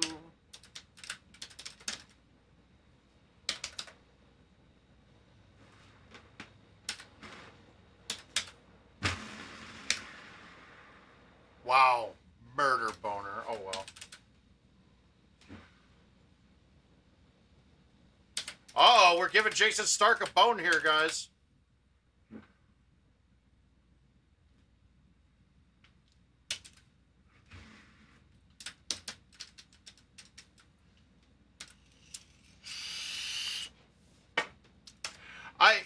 Even with no restrictions, though, I think you're still underestimating the effect that the COVID's going to have on people for months and years to come.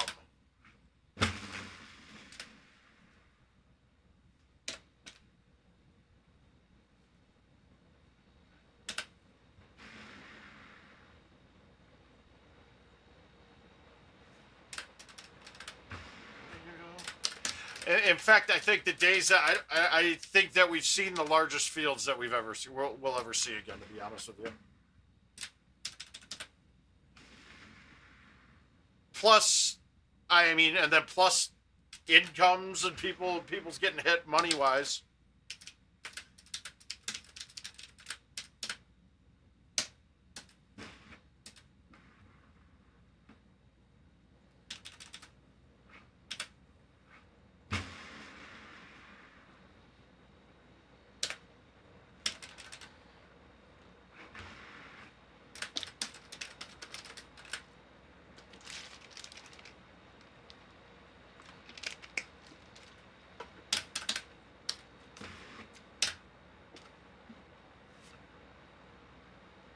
It is Coach's Corner.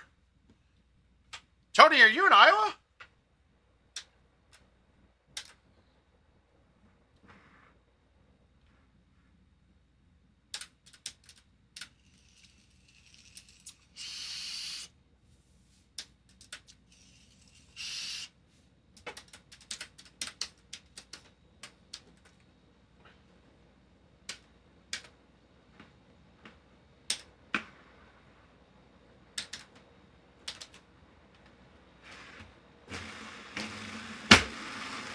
Yep.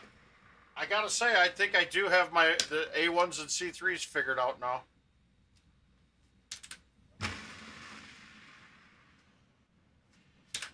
And I'm getting to do it with you.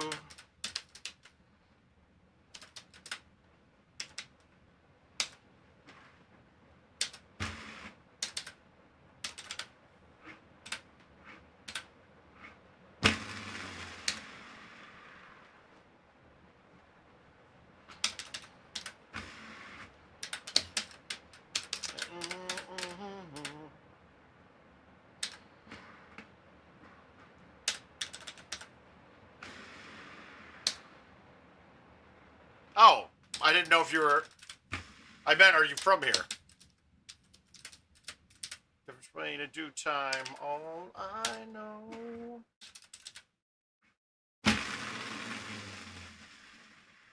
There, your clock takes life away. Oh, I whiffed the ball. Get up. Get up. Ooh. I'm whiffing the ball a little bit. And even though I tried, it all fell apart.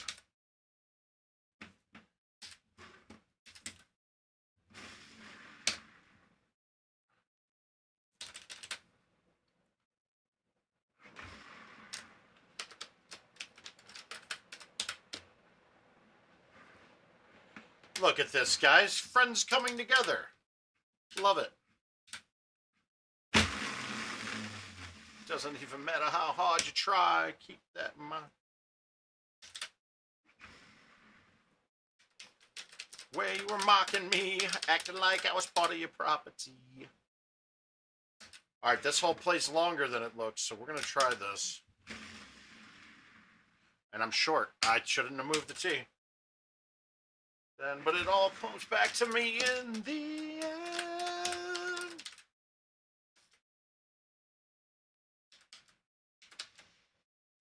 God damn this hole.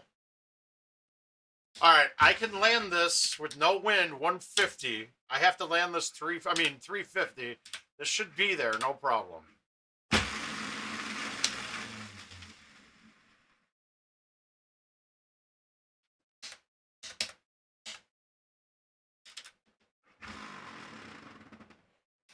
You pushed us far.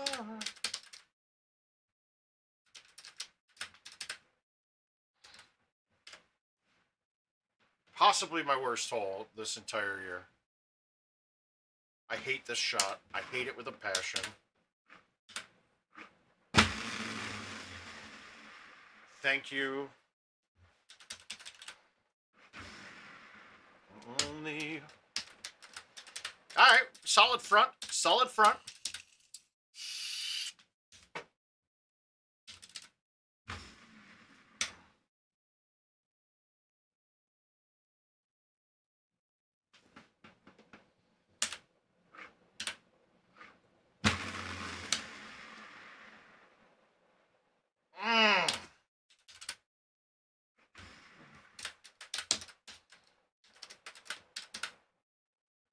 All right, alrighty, here we go. Let this thing float, make it in. Fuck, I threw it out too far.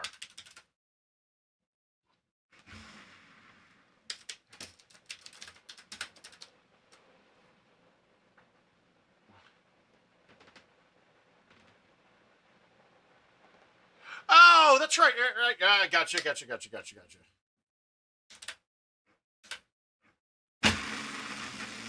Ah.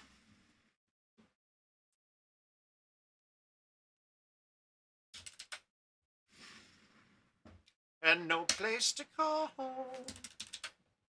And was the man on the moon. sometimes he would go away too. Ugh.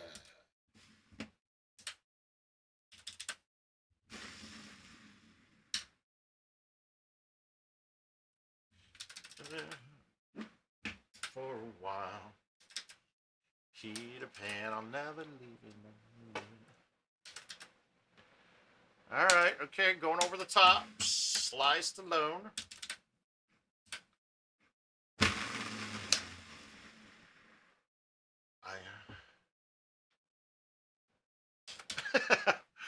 Well, I appreciate it, Montana. In the woods, always on the run from Captain Hook.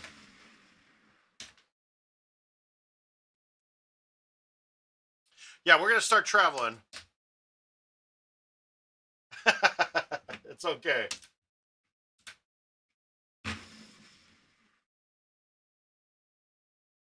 Yeah, we gotta start. I gotta start traveling more again.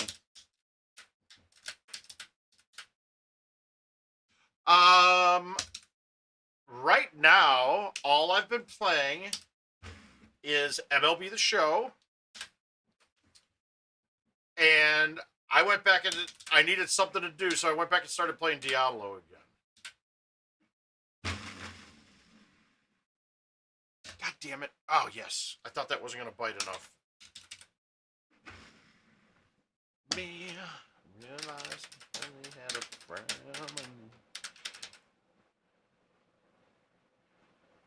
How do we want this? How hard are we going? We're going hard. We're gonna make this. Shit.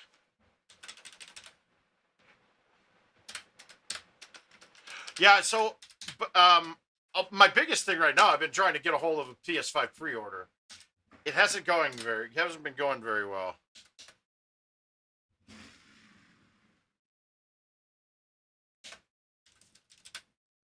I'll come up with one when they come out, though.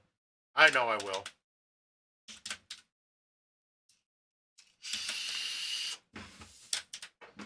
Pretty standard on that one. There's kind of, I mean, well, I don't know if one was gettable for most. Yep.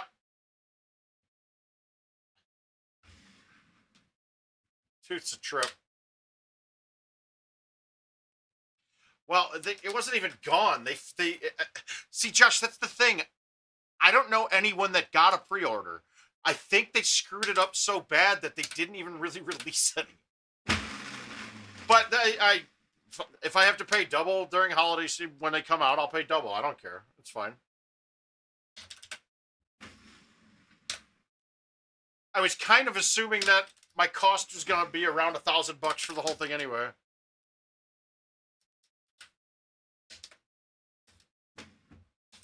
In-person pre-orders or online?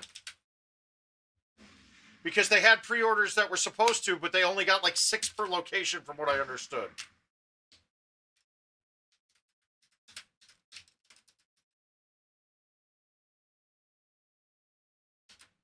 But that's the thing too. I was a little pissed. They said, "Oh, they didn't say what their qualifications were to be in the pre-selection." And I've played enough. I've probably played as much PlayStation as most people. I mean, probably more than most people, to be honest with you.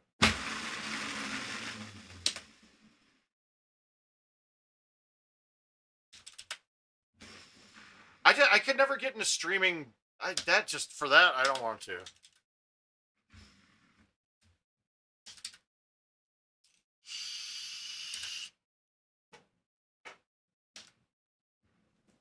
Well, then if they're online, then you're not getting one. Getting higher than the Empire State. My lover, she is waiting for me across the bar.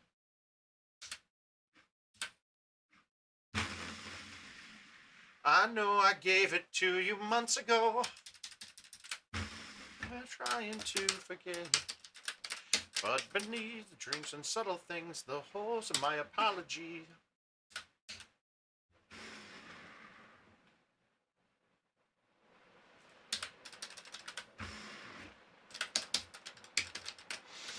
We'll see.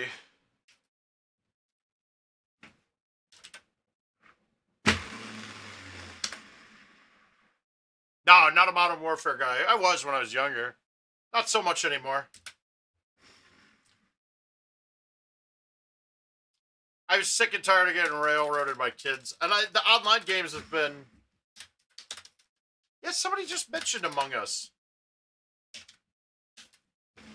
Is it on console or are you playing on PC?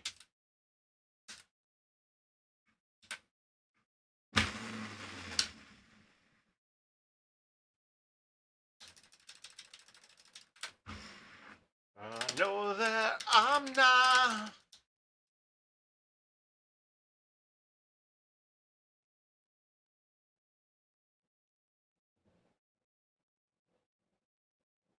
What?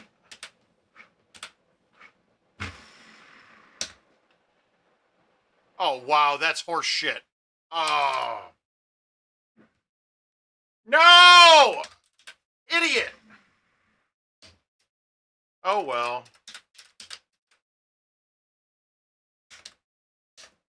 Oh, okay.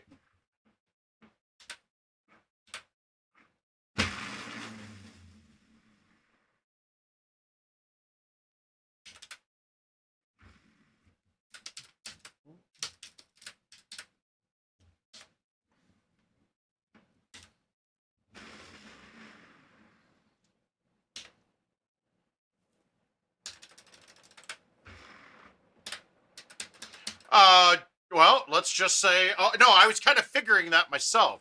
I thought that the system before they released it was going to be around 600 or 700. A second or third controller. Then all the games that come out.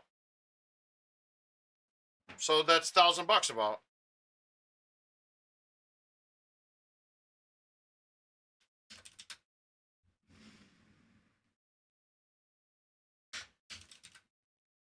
But now the system's $500. I don't mind paying. I'll earmark $1,000 for the system. I'm fine with it.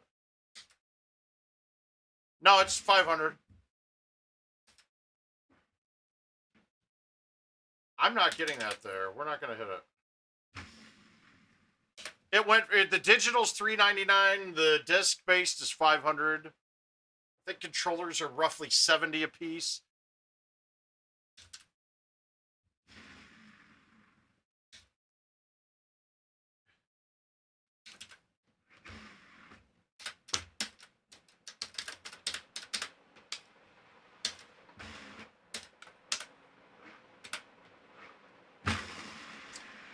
And then games are going anywhere. I've seen games at $50 and I've seen games at $100 for normal. So I don't know what the price point's going to be there. My guess is games end up for PS5 end up being $70 standard.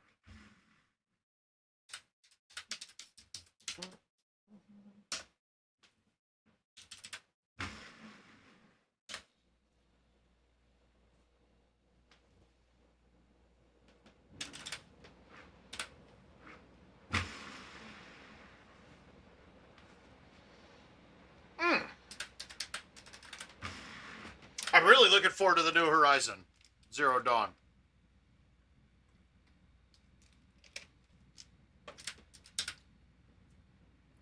In fact, I'm thinking of going and picking that game up again and playing it through again.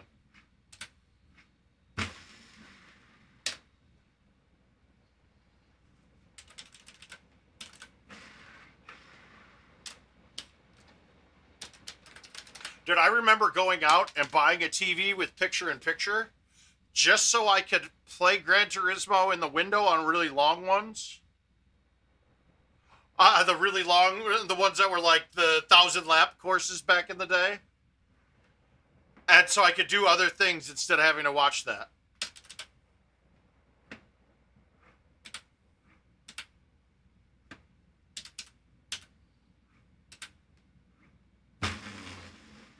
Bad shot. All right, we're going to give him a chance. We're going to try to make it.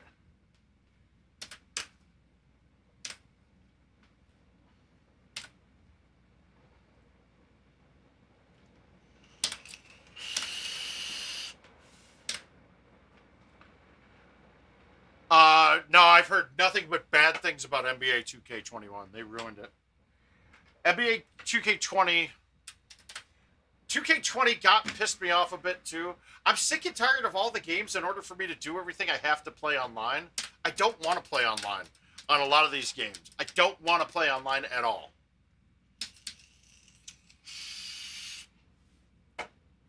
It's my biggest problem with the show right now.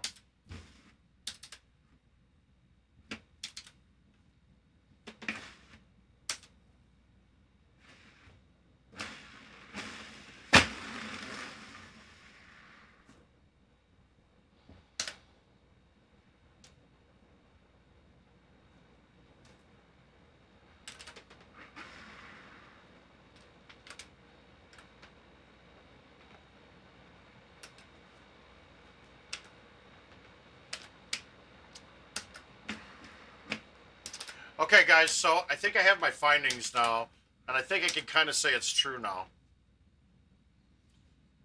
And I want you guys to test this on your own. When you're hitting your C3s and your A1s, don't pull it back all the way to choose club. Pull it back, try to get it as close to the tip as possible, but have to be outside of it. If you've noticed all of my C3s and A1s, I'm hitting them fully out, and I'm getting back to 158 again almost every time.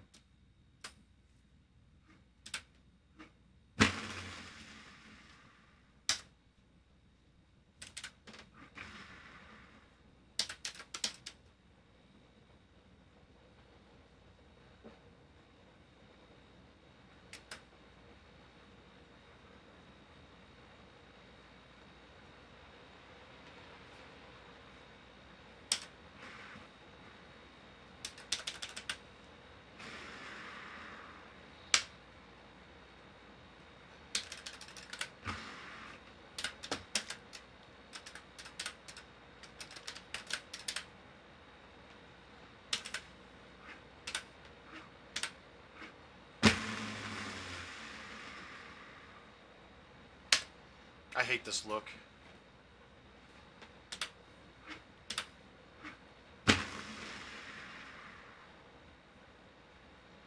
Oh no, Jay! Oh, you missed the start of the stream. No, I'll have a video released shortly here. I'll have a video up shortly, but we tested and found that there's no difference between the tip of the C. So the farthest directionally you can pull it back is to the tip of the A and the tip of the C. Everything else doesn't matter. That was on the Word of Mouth Tuesday night stream. The very end of it.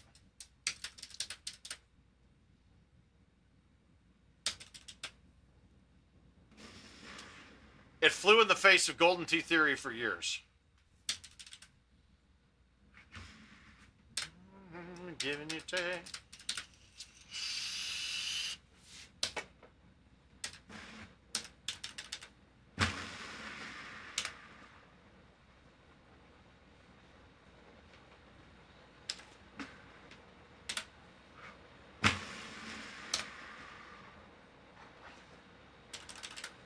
Out of your life, I'm just a dead man walking in the night. Yeah, it seems like I'm getting much better response on it.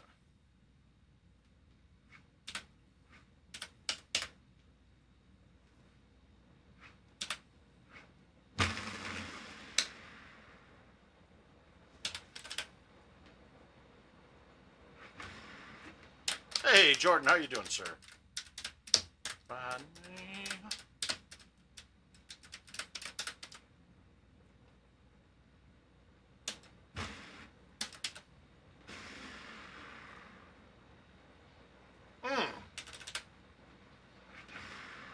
Life, I'm just a dead man.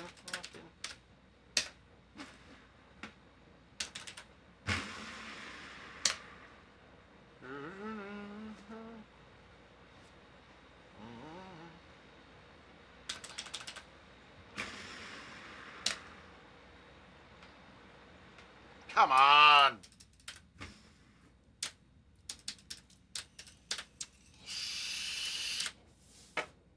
Gone away from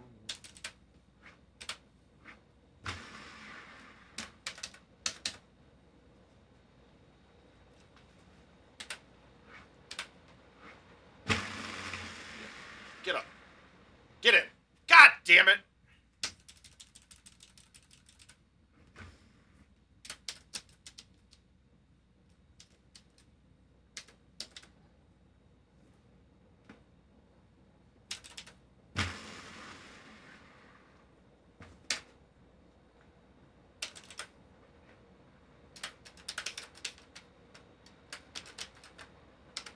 Tony, you can get, if you have access to the app, you can just order a replacement card.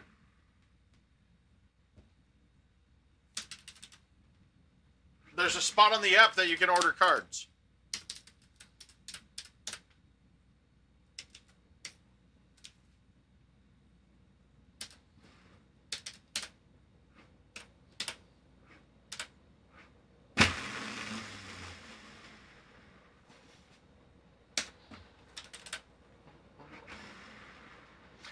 Hands on myself.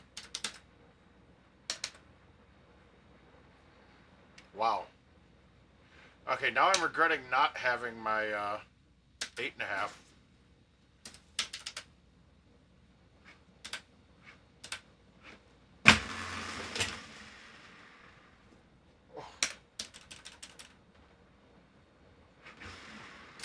Woohoo, I'm a rebel just for kicks out.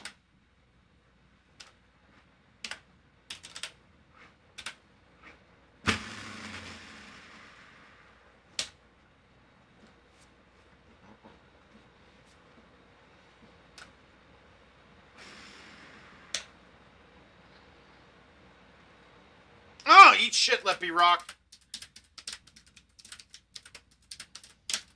Since 1966, and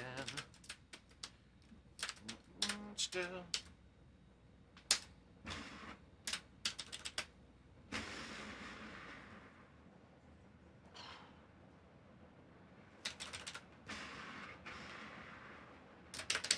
There is no way to combine the cards, though. I wish there was.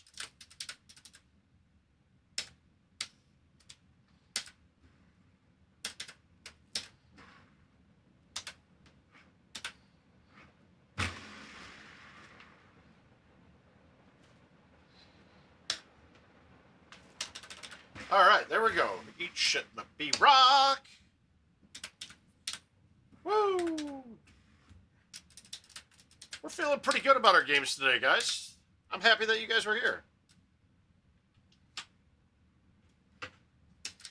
Let me play Montana's game here, just so he's got it, so it's done. He's got something to look at.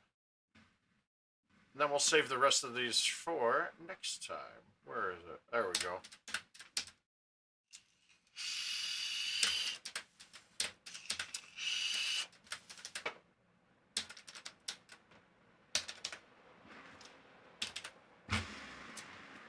It does suck that the update erases all the old records.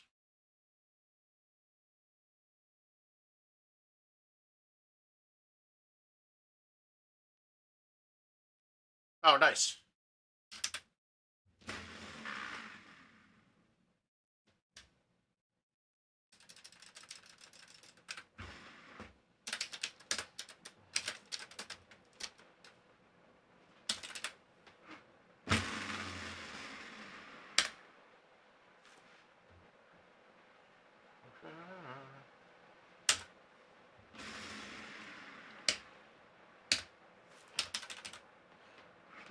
Yeah, I was getting worried about how my game was shaping up before the tournament. Like, I just wasn't happy with how I was playing. And now all of a sudden, it was really just changing that roller. Honestly, since then, everything's been perfect.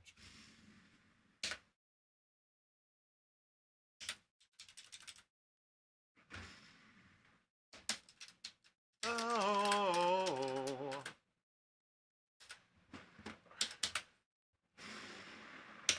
Come on, wind.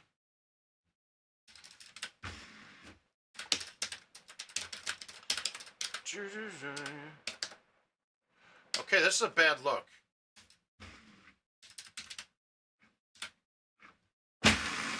Not as bad nowadays, but when that look was there before, you had to worry about the 120 glitch. And when you get 120 glitch, you water that.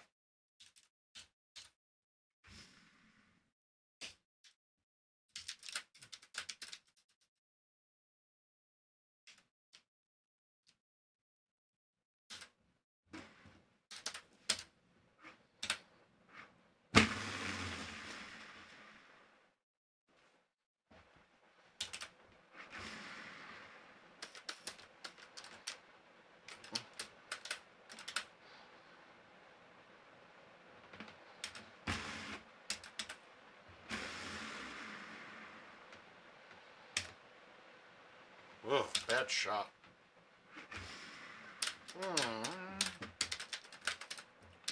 All right, this is where the challenging holes. This is like the one really challenging hole in the course.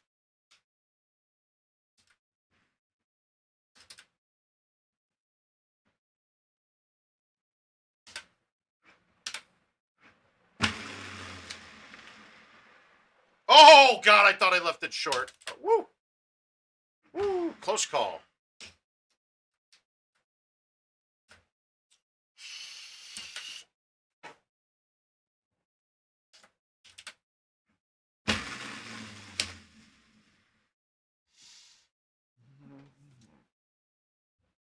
This is a pretty good course out there. It's pretty solid all the way around.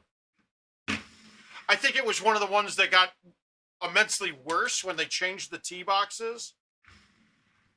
One of the best holes that was super hard and you had great match play shots on it is now like a really easy shot. God damn it. Okay, so I can high tee that.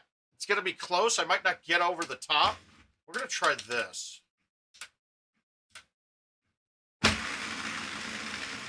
Get up. I just want second tier. That's fine.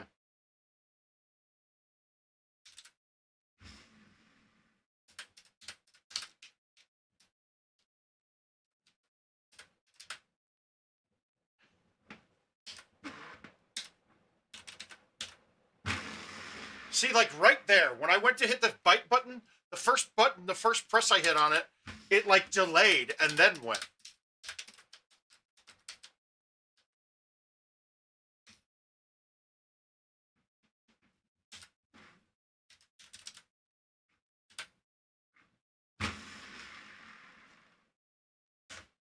I just played that super safe.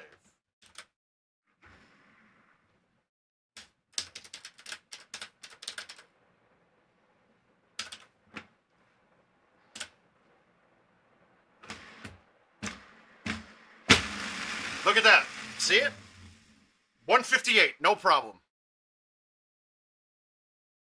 Guys, I think I figured it out.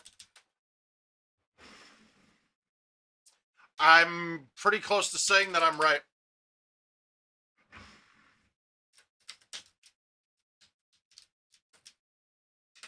So now that also leads me to believe that the full C pulls were different before.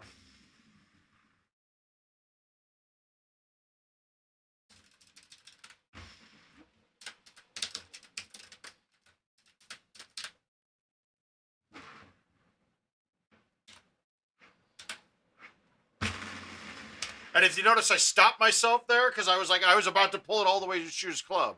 Because it didn't really matter if I got a one. It didn't matter on that shot.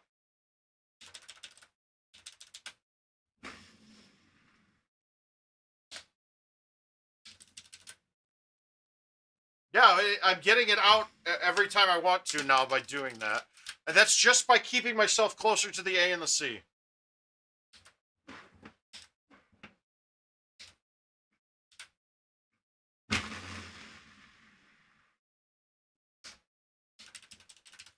Now, I still haven't tried to do that and then hammer the ball, but you don't need to hammer to get to 158. You just hit it. You never did before, at least.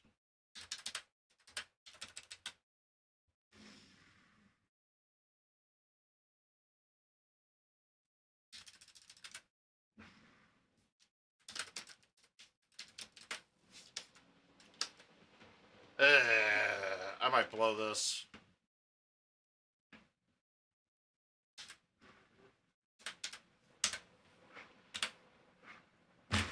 I did. I fucked it up. Wow, another good bounce. Well, not a good bounce. I thought I fucked that up, though. I thought I overcut that. All right, smooth 30s.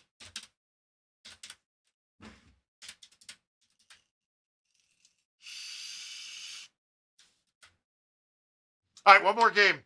Wife texted me. She's on her way home, so.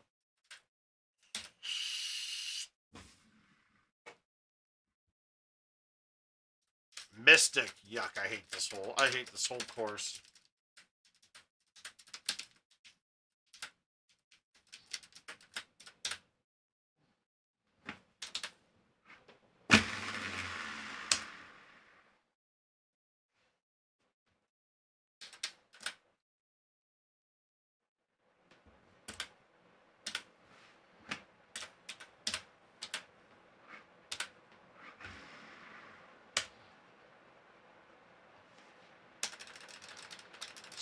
smooth.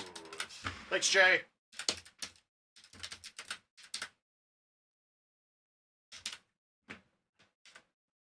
I'm kind of curious now. Let's see if we can do it again.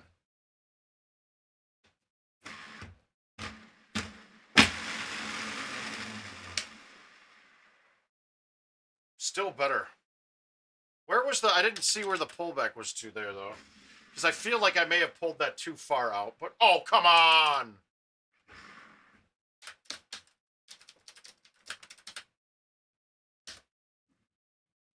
Remember...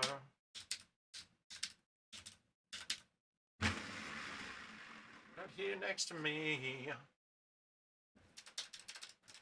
Too late to try. How many of you guys are working right now?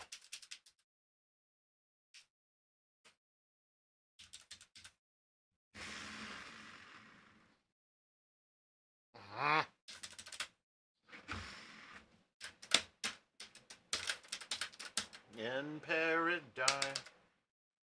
Oh, God. It's a good look. Okay. How do I want to do it? Do I want to let it roll down the hill, or do I want to try to go green on a fly? I'm going to let it go down the hill. Oh, that's the worst thing. Oh, God. Woo, I got lucky.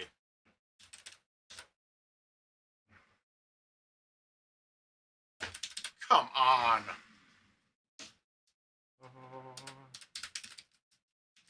Well, I hit that ball way harder than I thought I did. Just gave it away. I love it. I love it. Well, if I still had my at-home gig that didn't get dropped, I would have been... This would have been working, too. Only... Yeah, I probably could have pulled it off. Only thing is, if they saw me streaming, it would have been probably pretty bad.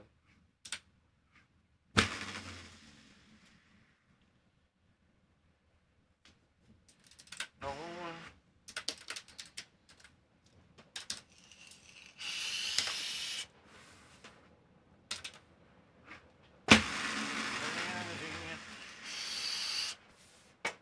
I did play a lot of my invites while I was working, before I was streaming.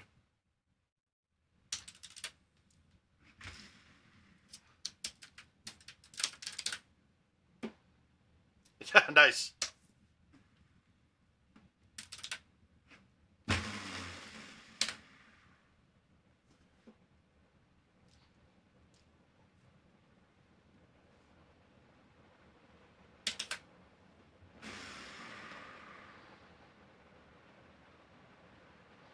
God, I can't get... I'm right on dropping a lot of shots, and they're just not falling right now.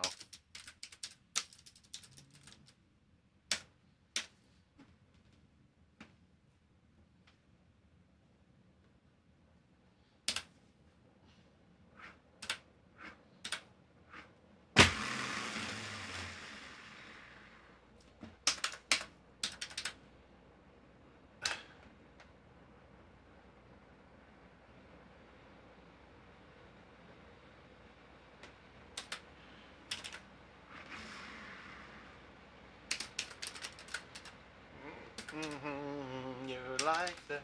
You guys think that was a members only bounce, but that was the shot that I played.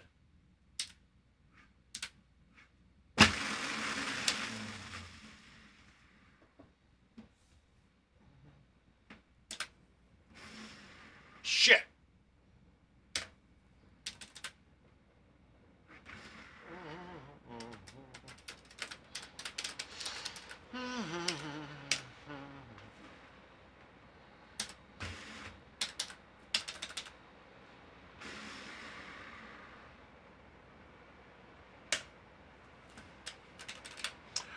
You got to hit it in the right spot in that. You got to hit it in the right spot there, right? So it's the rough side of the sand. A lot of the times if you hit the sand first, it'll still kick up too. You can hit it harder there. No, they can't. Well, they won't. I don't know if can or not.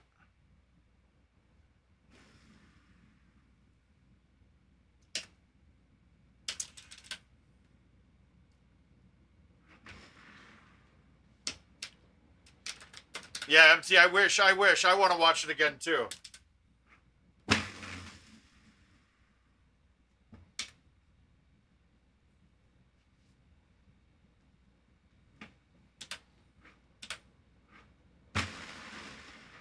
But if you notice on that shot on 10, I did not high tee it. The high tee will ruin that shot. The bounce won't bounce forward enough. It'll bounce straight to the right. I could have probably high teed the 10.5 on that look and got it there. But then I'm bringing over the green into play. I'm bringing just short into play.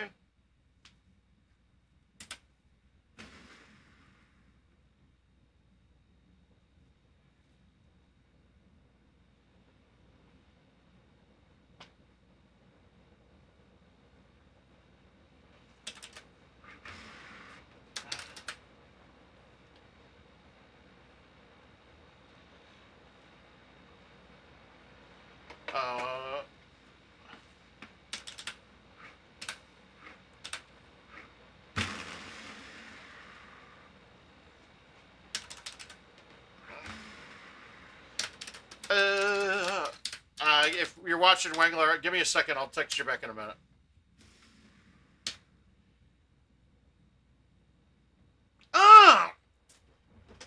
God damn! Feels good.